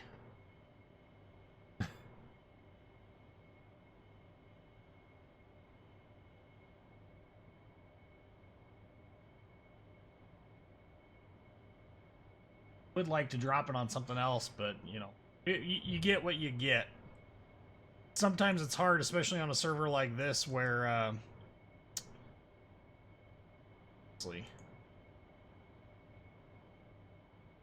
sometimes it's hard because on a server like this, you've got everything's obscured by what's in the trees and stuff, so it's concerning at times. We might not even be on the right target for all we know.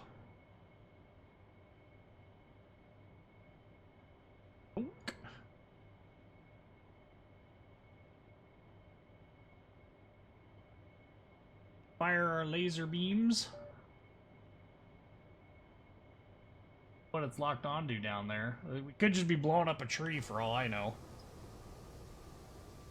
Hey, it found it. Hey, Edward, how's it going, man?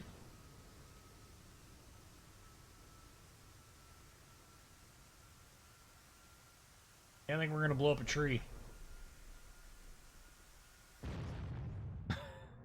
We blew up a tree. Whoa! We're upside down ourselves. I don't know what just happened there, but it did. Who's there?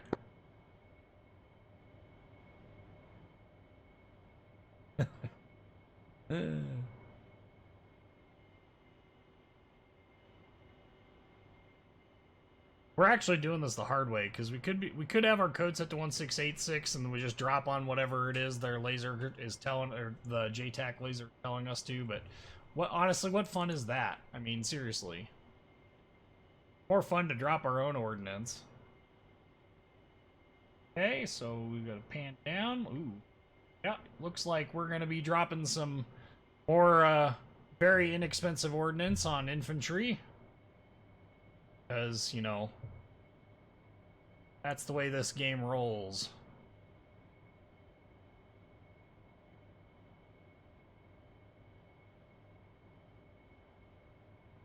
Pickle button. 5, 4, 3. Blunk. Yo.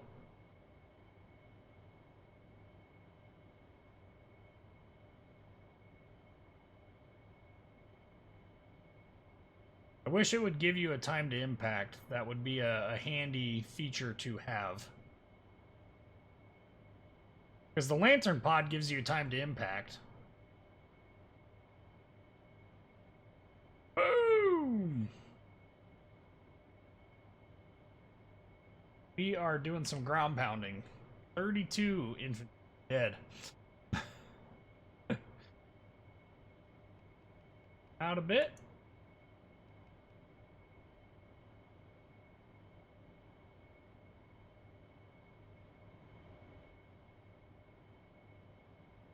You want to be careful about going too much lower because of the possibilities for enemy SAM sites. So continue our trip around.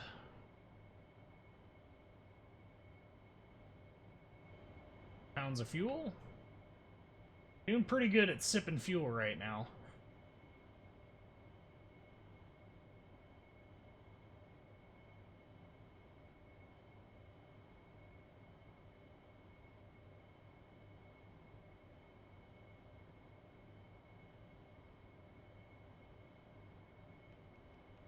In. Ooh, we got a tank. Rolling in hot. This is the way we like it. This is where it's at. This is the money.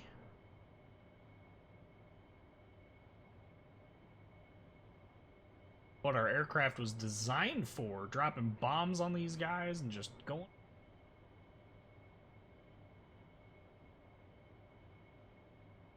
Seconds out, we hold the pickle button. Laser is a firing.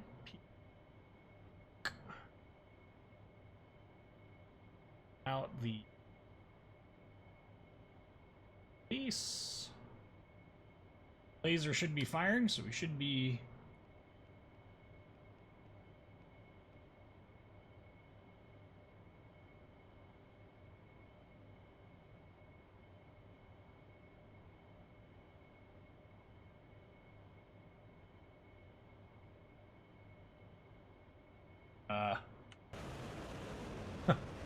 I am pretty sure that it did not pick up the laser. Ugh. That's no good. Did we get anything else? No. Huh. I wonder what happened. Come back around. Laser was definitely on, so we know that wasn't the issue. We have a pretty good idea that it's just the game being weird. Come back around for another run on the target.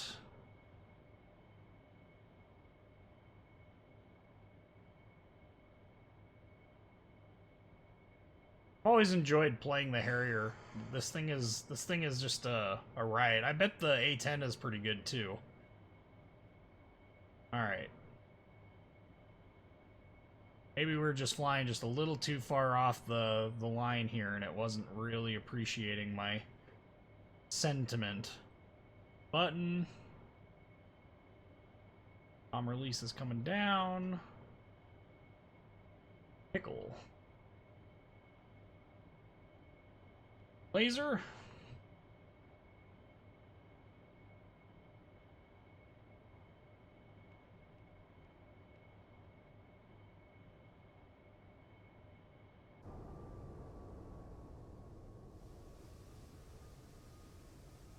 Now it's a tracking.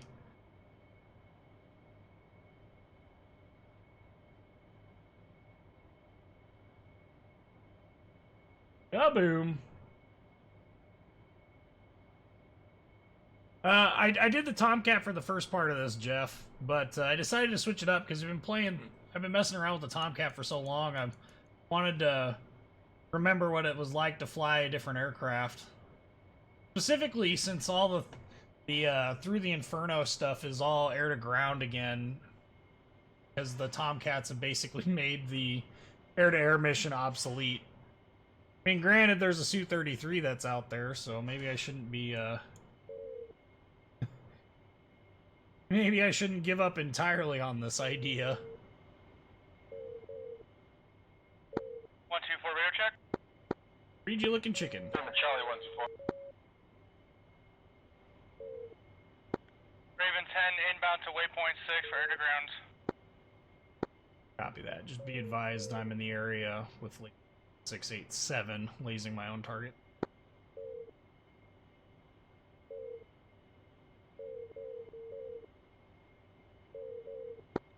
the targeting pod able to keep GPS for things?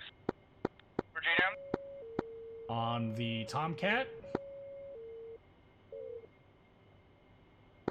If so, I got 2 JDAMs on my F-18 if you could, give me some target GPS.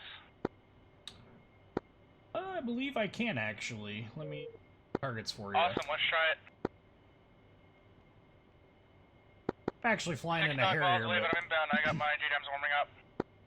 Copy that. I'm actually in a Harrier, but I should be able to still give you coordinates because it looks like. Hey, firm.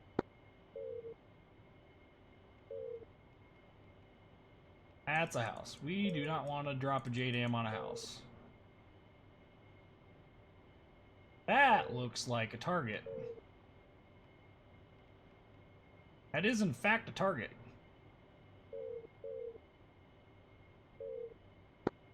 I've got coordinates for you if you're ready.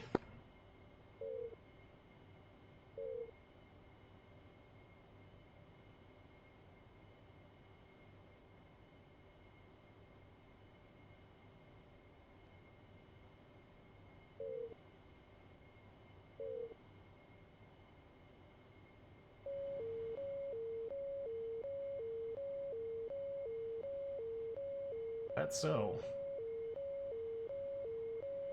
Yesterday I was trying to put waypoints in with the fucking GPS codes from the GPS I guess say coordinates from the map. It wouldn't work for me at all. Yeah, I think you got to get much more precise than that. I can give you coordinates. I know the Lantern pod can as well on the Tomcat, but I don't. We'll give it a shot and see what it is. Do you know what format the JDAM requires for entry? I think I'm in degrees decimals. I know if I put in a waypoint and I click waypoint target for weapons or waypoint weapons target, whatever like that, I'm able to release and it will guide directly to that waypoint. Copy.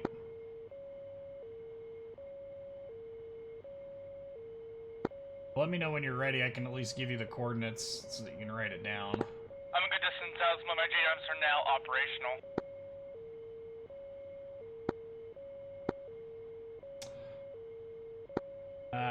We've got some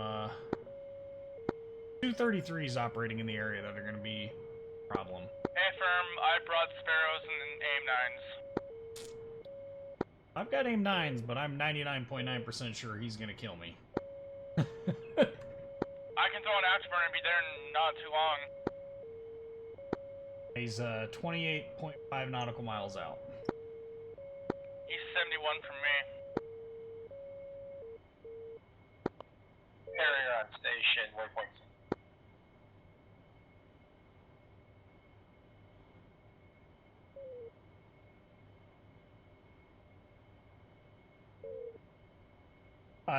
Jeff, to answer your question, the Harrier does not carry JDAMs, but the targeting pod on it can provide GPS coordinates. That's what I'm currently doing.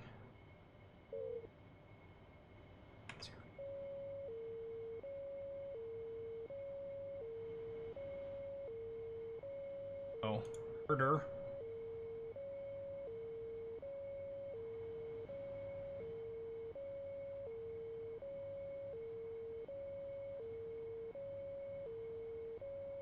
Well, that's my tomb, huh? Okay. How about...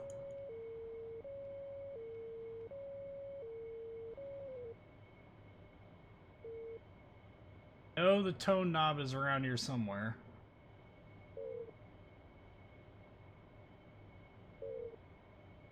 Looks like you got some F-14s in the area. Hey, firm. Be nice if they would hurry up and shoot this guy down. Oh, looks like we got some AIM-54s outbound. I saw him on the way, or missiles being fired. Phoenixes. Hey, firm.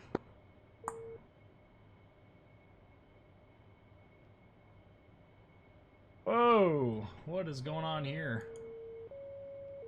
Peapod.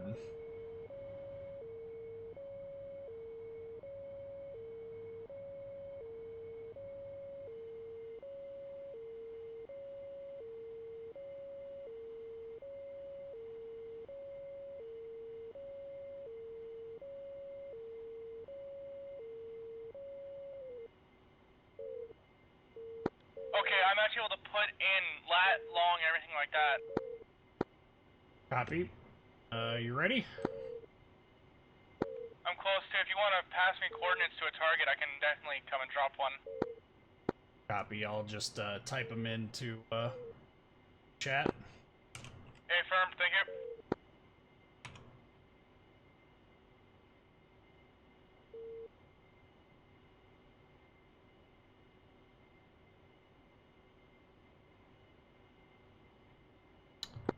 Well, I If I tried remember to. correctly, lat is north, long is east. Correct? Yeah, I believe so. Hey, firm.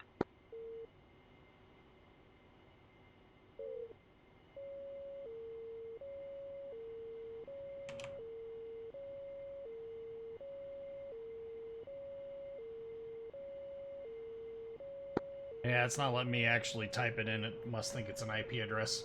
Let me know when you're ready to copy. Yeah, 1 second, I don't get it.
is overpowered. I just aim 9 to Su-33 out of the sky.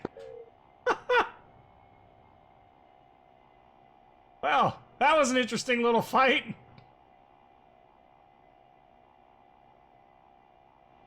Alright, we are, That's some funny stuff right there. I don't care who you are, that's pretty funny stuff. Alright, let's, Known?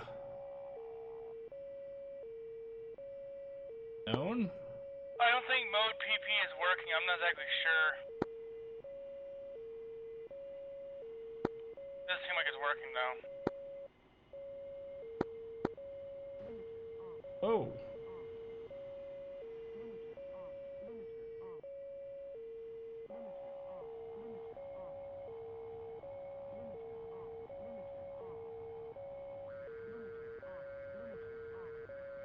That looked like a 14 that hit me.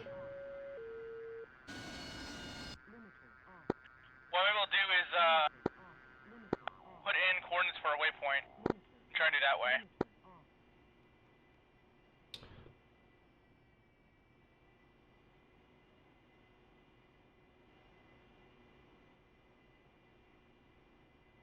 Oh, let's, punch all of our stores here.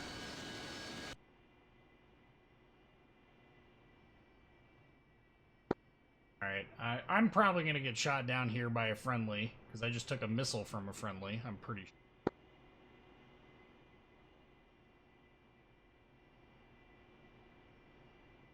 But, let me know when you're ready, because I've actually got the cord down and stuff.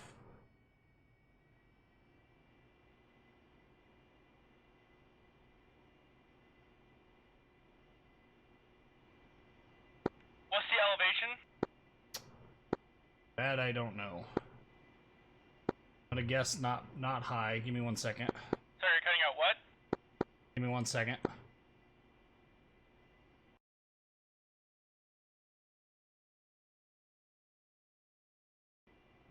Let's try 580 feet.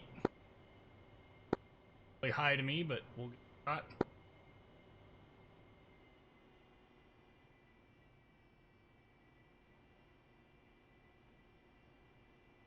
Landing here, landing here.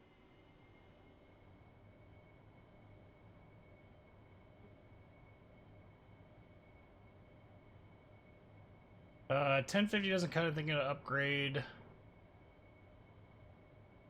My recommendation would be, so I'm running a 2080, but honestly, a 1080 Ti is probably going to be about the most extreme card that you could need. I can't think of any reason why you would need anything else.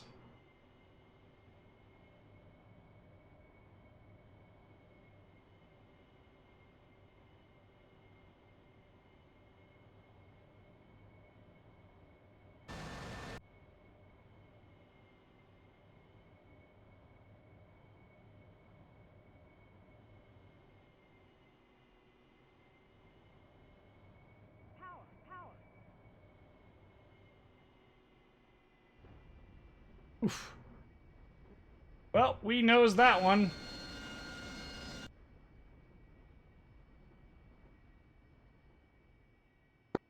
I think it worked. We're about to find out the 1 minute and 50 seconds to drop. Did you actually get altitude? Yeah, Or- I put in 100 feet, because you were cutting out so bad, I just put in 100 feet and see if that works. I think it'll Roger. work. Just, let me know. It's actually decently near smoke. Well, I honestly don't know, because, like I said, I got hit by a friendly aim 9. Yeah, no, dude, you were cutting out so bad. Yeah, Roger. Are you still there or no? I'm actually crash landed at the moment, trying to repair. Okay, look near the red smoke. Tell me if this giant ass explosion you're about to see in, I would say, a minute is a target or not. I legitimately can't see the smoke because I'm on the ground. Can you not see it, or?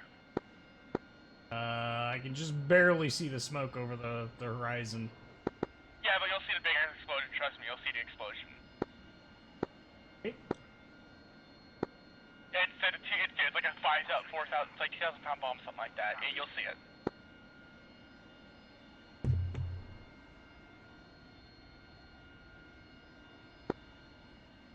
Seconds to drop.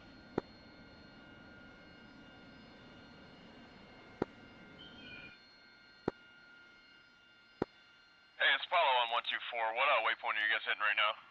Waypoint 6, mother try a JDAM drop. I put in some coordinates, see if it works. Okay, roger that. That's how I copy. I'm inbound. I'm still 115 miles out. I'll check in once I get on station. Hey, firm. 25 seconds to drop.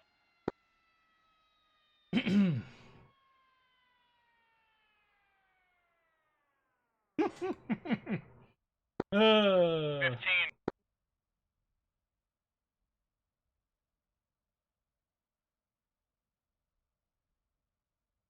I'm legitimately surprised that F-14 thought I was.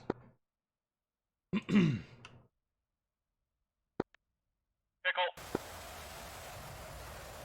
There it goes, and oh my god, it hurt. It really, really effectively dropped.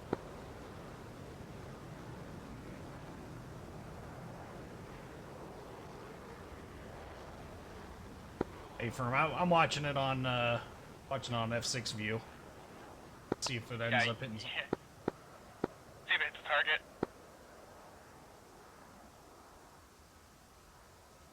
But yep, I can't believe that F-14 actually managed to hit me with an AIM-9. I should have shoved one right back up him.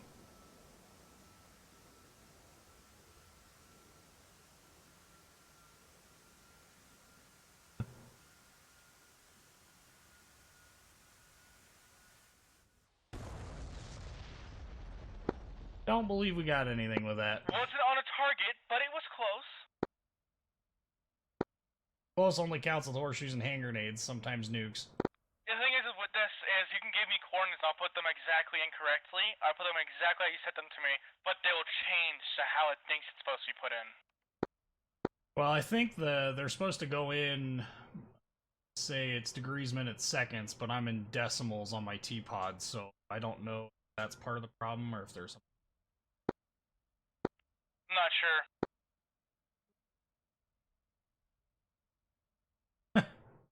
Still sitting here trying to repair.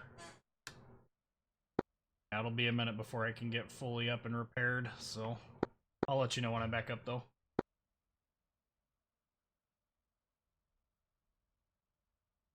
Yeah, it just frustrates me because I was doing fine. Like, I could have easily came in for a landing without the... One thing I hate about the F-18, dude. You get coordinates, you put them incorrectly, and guess what it does? Changes coordinates to what it thinks it should be. Right.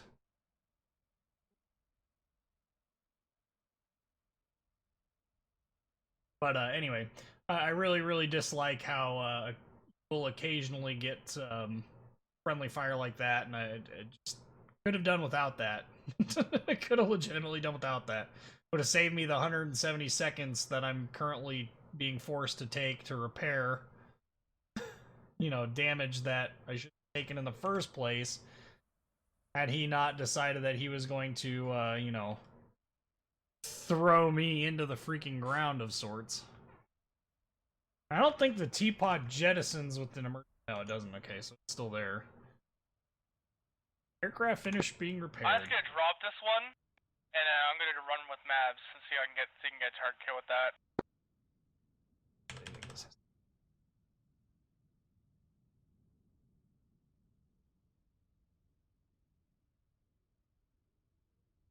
Request refueling. Request rearming. Copy. Ooh, doo doo doo.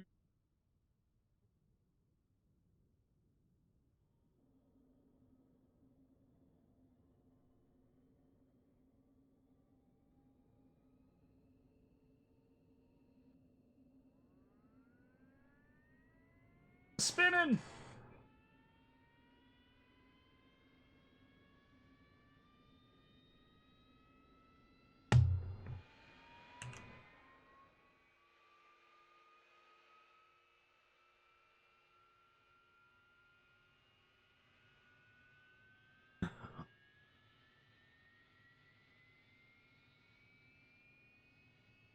And we are back up. Now we just need to finish rearming, repairing. I can't believe I shoved that AIM-9 down that freaking dude's throat. That's just hilarious to me.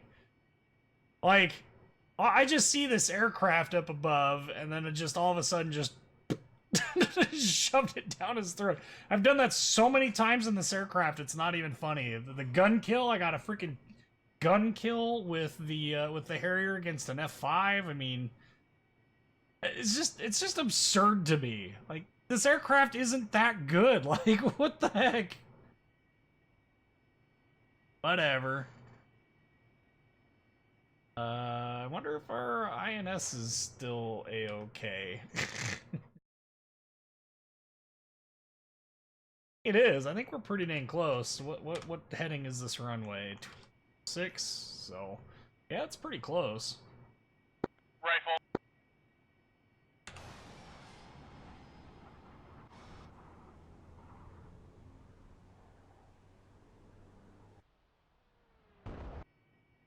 Oof.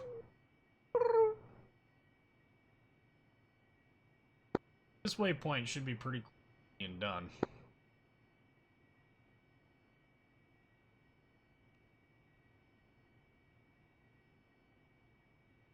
Well, that's just irritating. Set all my codes and stuff. DHS. Not that. Refueling complete.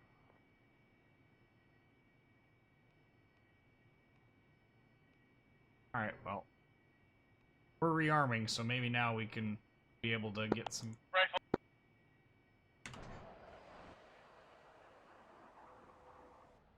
Boom!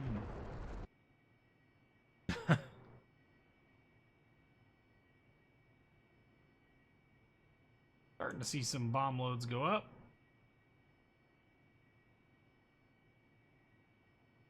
9 left. Rearming complete. Perfect. Those. Not.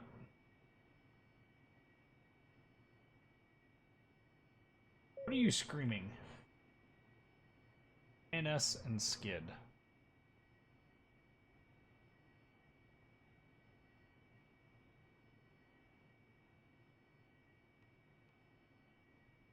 Whatever. Whatevs. Set to IFA, we should be good. Code.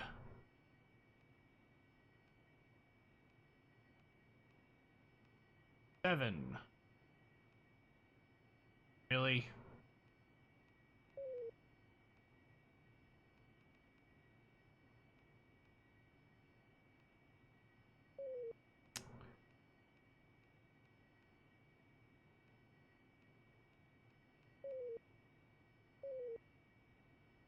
That is beyond frustrating. It's probably not going to let me do it because we're still on the ground. Alright, well, let's, we'll gauge the parking brake. We're going to depart.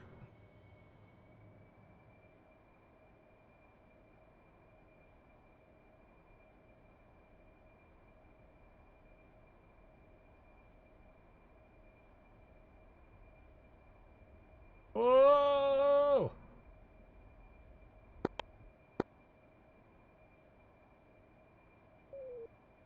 Really weird asymmetric trim.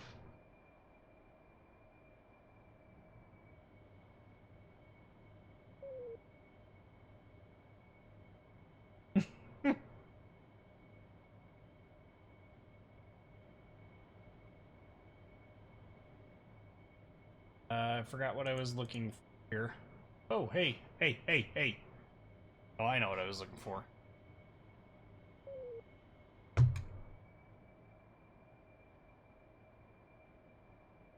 Boom!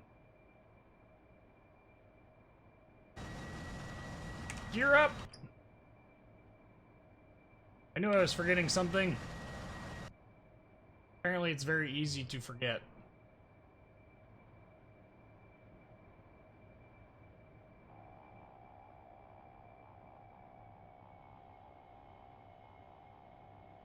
Pretty sure that all that stuff that's up there is no good.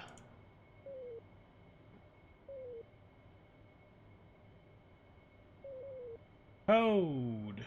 Not in air to ground mode. Air to ground. Code.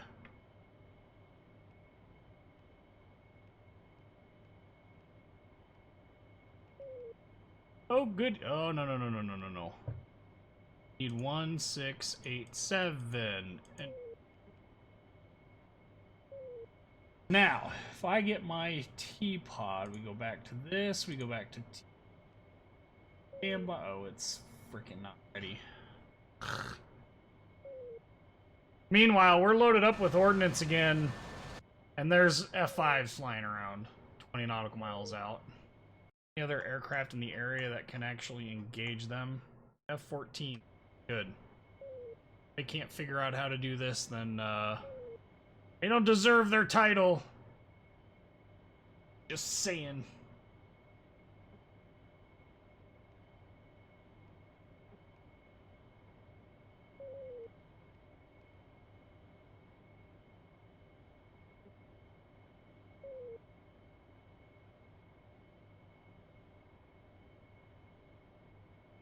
Says it's not ready, but it appears to be ready. I mean, I don't know about anybody else, but that appears to be a code. That appears to be a pod that is working.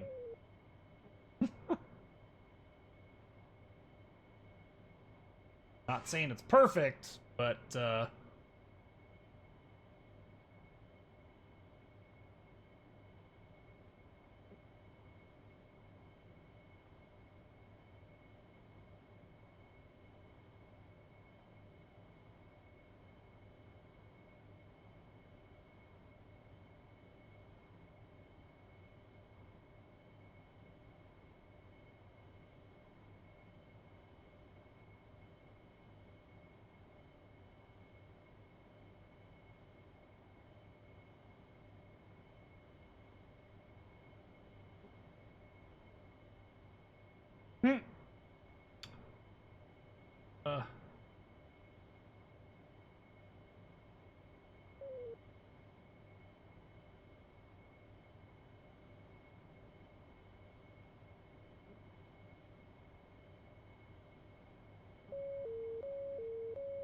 Oi.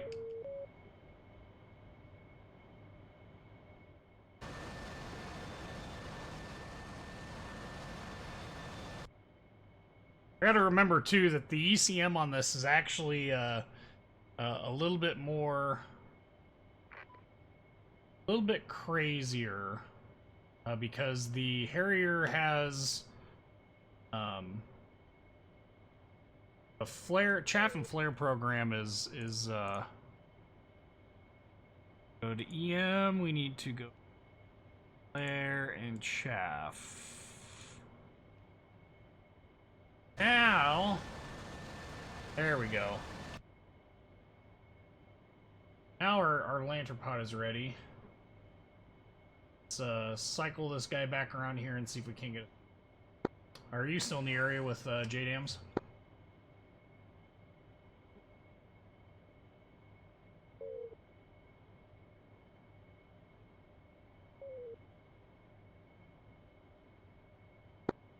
I think he checked off station. Copy.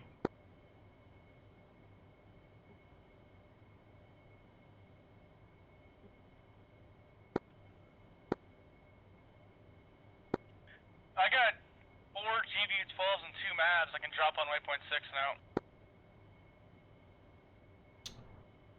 Copy. I was just clarifying whether or not you still had a JDAM, if you still wanted to try it or not, but up with that's not going to be the case. Generator. Are you dropping GBUs from a Hornet?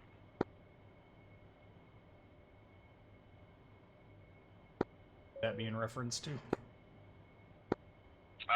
the last calling station before you was. was in a Hornet before. Okay, Raj.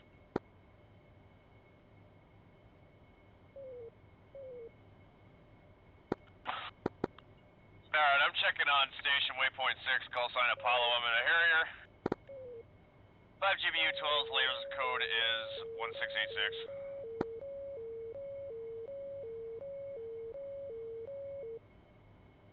1686. I think I blew up what was actually, but...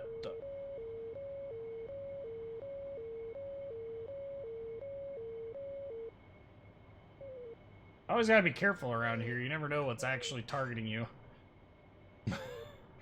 I mean, I guess I could look at my RWR, which is telling me, but... What fun is that, right? Alright, let's get some altitude.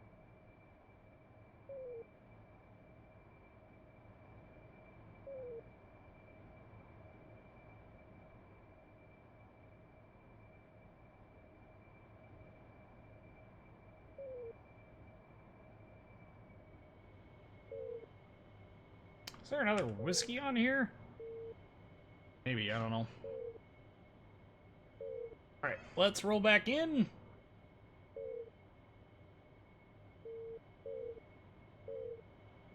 Got about 15 minutes left on this live stream.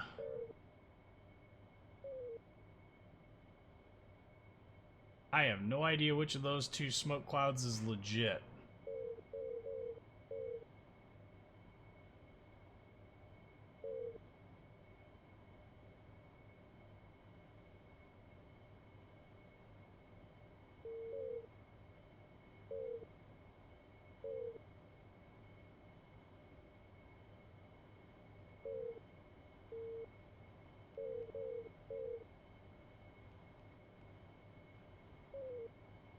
I don't think that one's legit. Ink. Pull up, pull up. Pull up, pull up. Pull up, pull up. Pull up, pull up. Yep.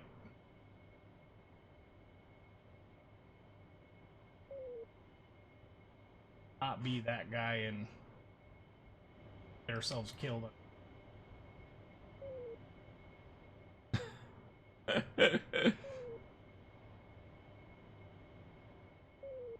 I hate how this aircraft, like, this is one area where the Hornet is definitely superior as far as a bomb dropping platform is to the Harrier.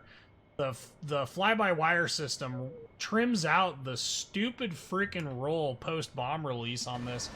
You know, we've got an asymmetric load here, and it's causing a roll, and I keep trying to trim it out, but obviously trim only works at certain speeds, so you're constantly re-trimming everything, and it's like, oh my goodness, stop!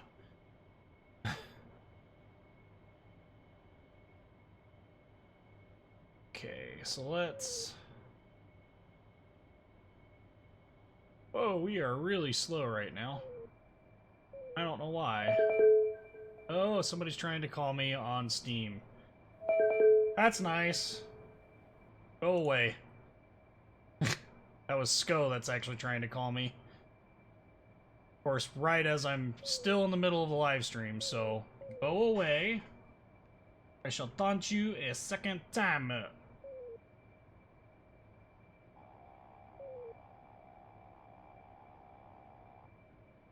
Oh.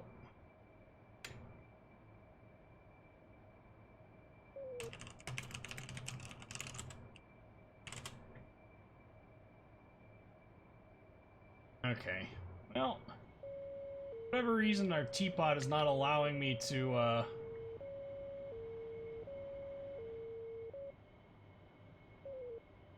not allowing me to slew.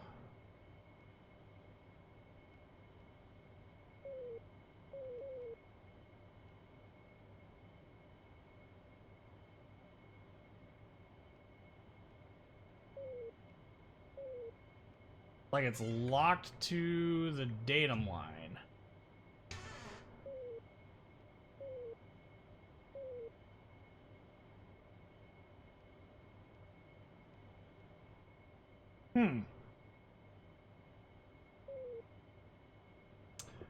Fascinating problem.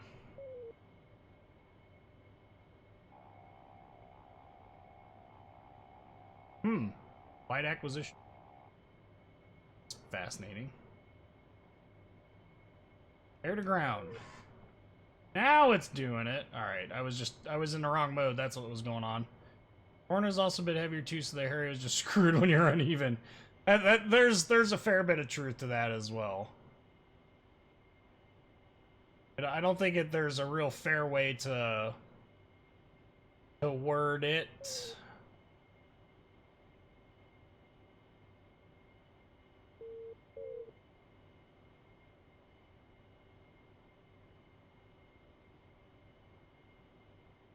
Zoomed all the way out. They do need to increase the rate at which this it's still pointed way off to the right. On the upside, the one thing that the Harrier does have, though, is a really good amount of loiter time. And the HUD system works reasonably well for getting you on target. Okay, I'm RTV back to the carrier. Guy is dead. Okay. The one that's over city.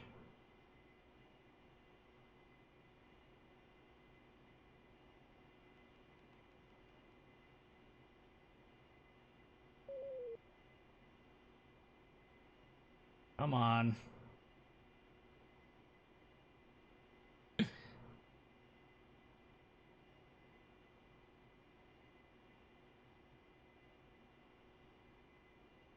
This would probably be easier if I was actually at altitude. Yep, that would be a munition.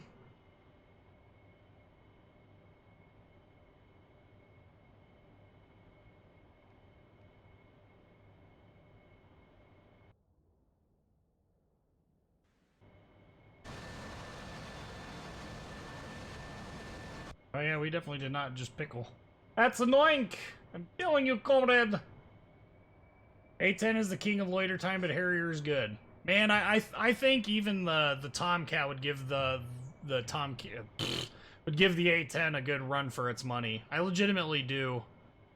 The Tomcat is just such a beast when it comes to being able to loiter. You just set the wings all the way out. You set your speed to about 220-ish knots, 250-ish knots. Trim it out. 35,000 feet. It'll hang out there for freaking hours. Hours. It's just a unique aircraft in that regard. Okay, coming back around.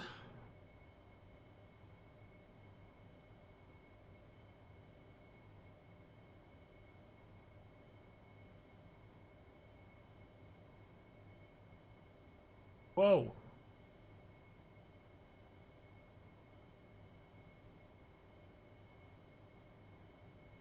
It didn't pickle it. Ugh! That's it!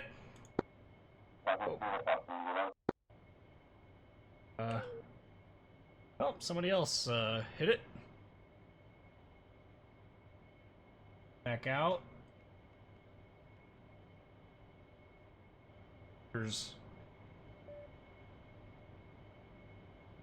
that area. What the McDealio is.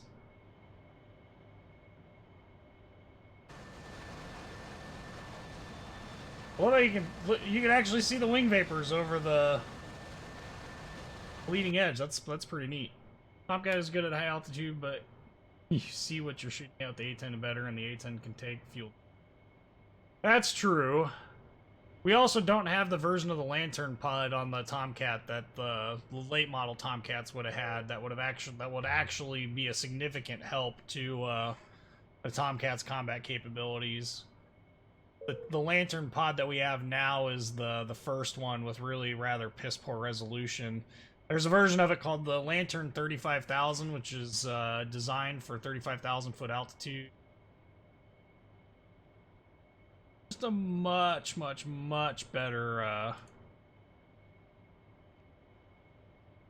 much better target dropping, much better pod in general. What the?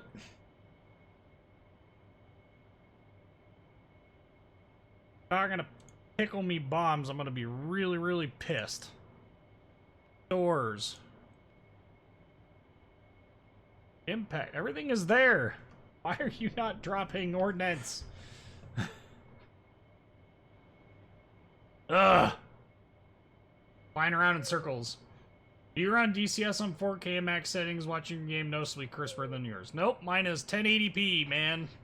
I am not a 4K gamer. I think it's a bit unnecessary for most video gaming to be at 4K. But I also recognize that there are some people who really enjoy having 4K, so props to them, not for me.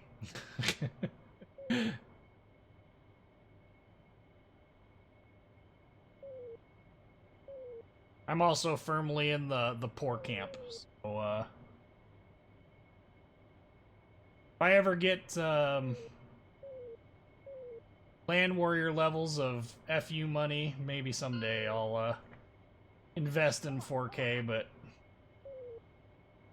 we're not gonna be able to get anything off but we'll dumb bomb pickle it. Maybe. Are you kidding me? Oh, it's expending ordnance. Alright, well. Whatever.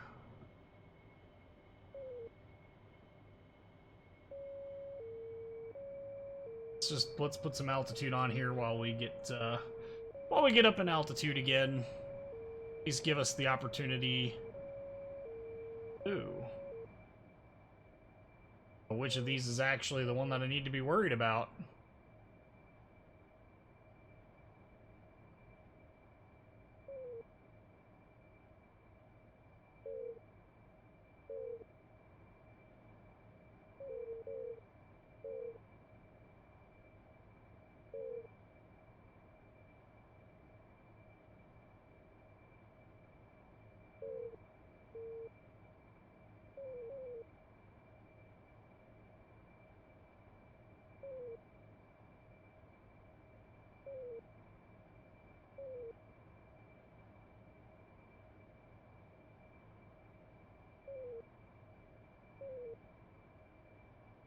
Nope.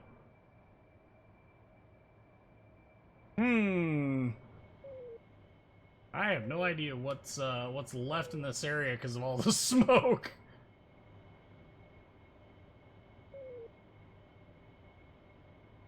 Maybe it's the white smoke? I don't know.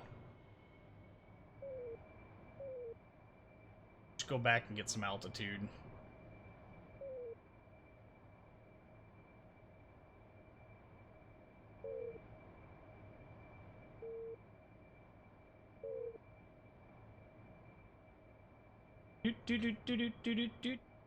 Do.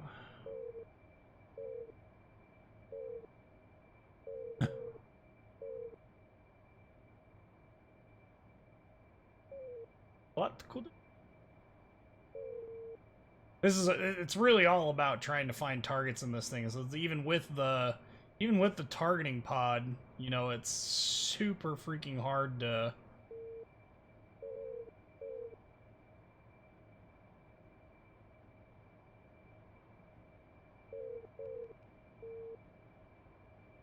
I don't know. We'll pickle something onto it anyway.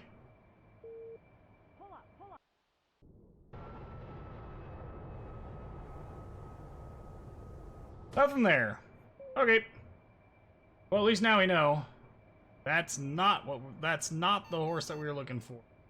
Airground easy. Oh goodness.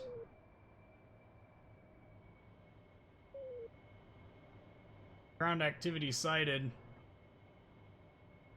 I think that's the end of that one. Air ground easy is waypoint 7. I think what we'll do is we will let's just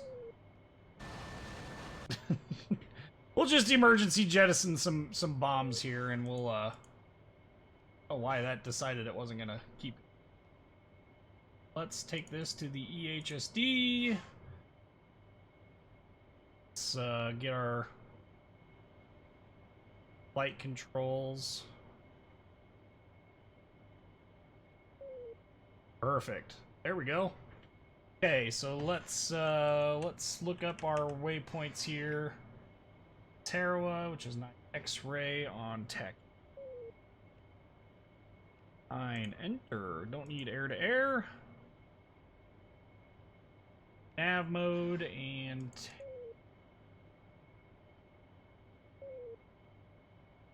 it's down. So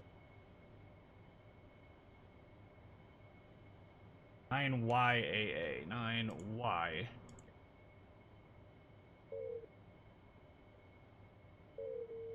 That too is down. Really?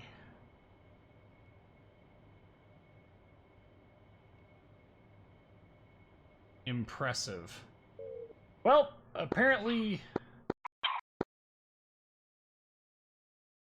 that's the Stennis.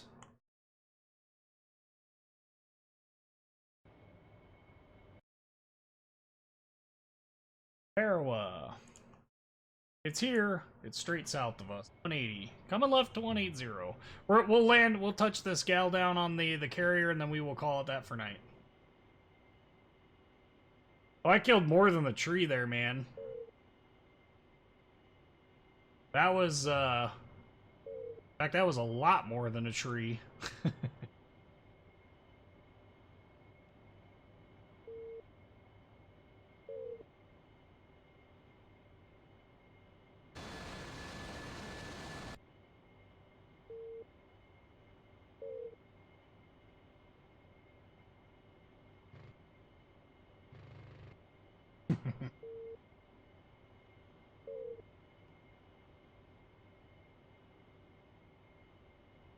It's all about trying to find where we're going.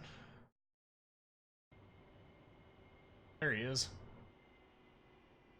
Now that I have him on visual, comrade.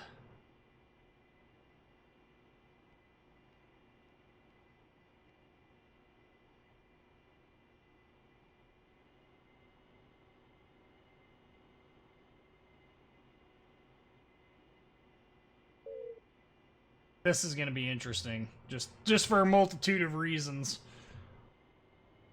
Never been like super amazing at landing this thing on a carrier on the Tarawa, so this ought to be very, very, very, very, very, very interesting and entertaining for the live stream. The landing pattern for a Harrier is actually the exact same landing pattern as a any other carrier-based aircraft. The only difference is that with this, we have a VTOL component. Should be in VSTOL. Be down to about 800 feet. What we cross behind? About 350 knots. I need to remember what my... There it is. Okay.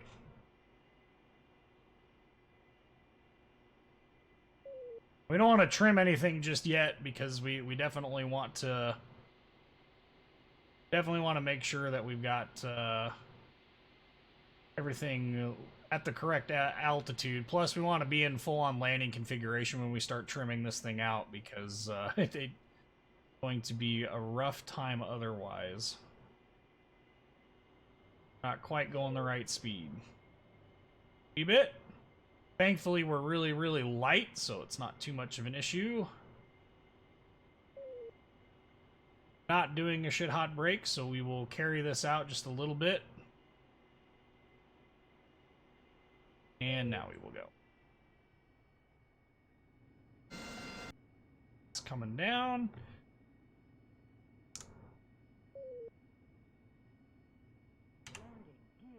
Coming down.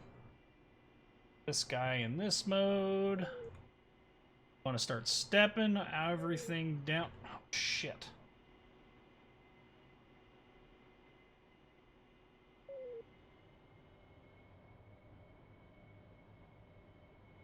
Okay.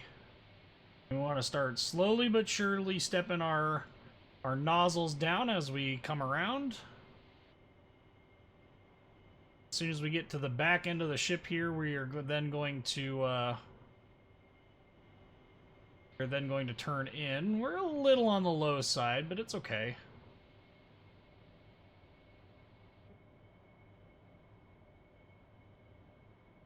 Okay.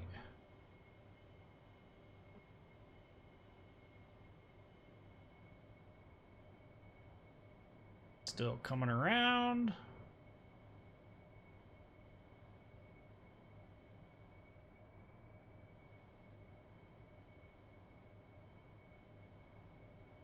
Flaps can go all the way down to our V-stole flaps.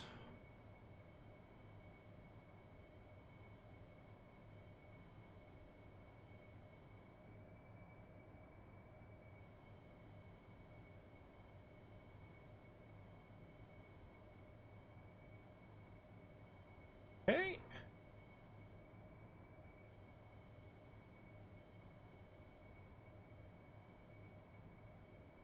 And as we get closer and closer, we're looking for 82 on the flaps for the nozzles.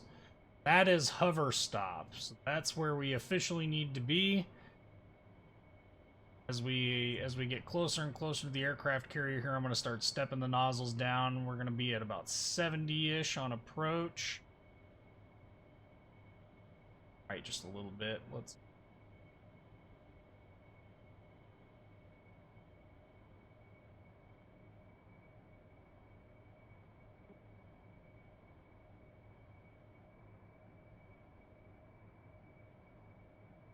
Okay, doing actually halfway decent. As I say that, we start to die. We want to keep a little bit of a nose down attitude while maintaining our thrust a little bit. And the reason why I say that is because we still want to be moving a little bit faster than the carrier because we got to catch up with it. So we do definitely need to be, you know, paying attention to that. Actually come down a little bit. We want to be about 200 feet or so. 100 feet. Okay, we step our nozzles down to 2 at this point. Put us into a full-on hover. Check. Lake and chicken.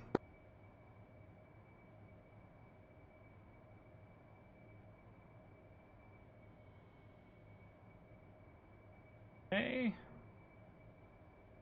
this point, we can nose up. Slide right. Come up.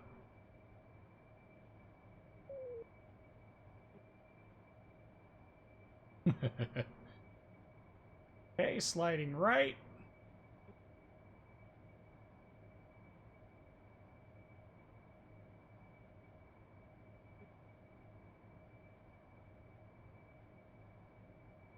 Right, just need to go forward.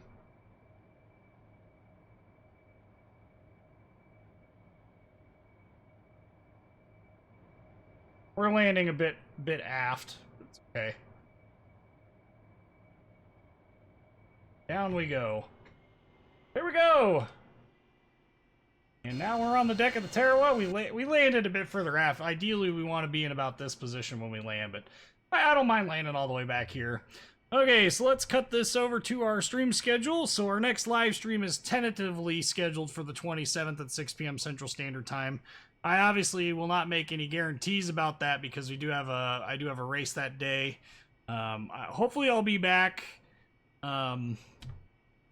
Hopefully I will be back in time to actually do the live stream. If not, we'll just reschedule it and we can do it a different time. It's not that big.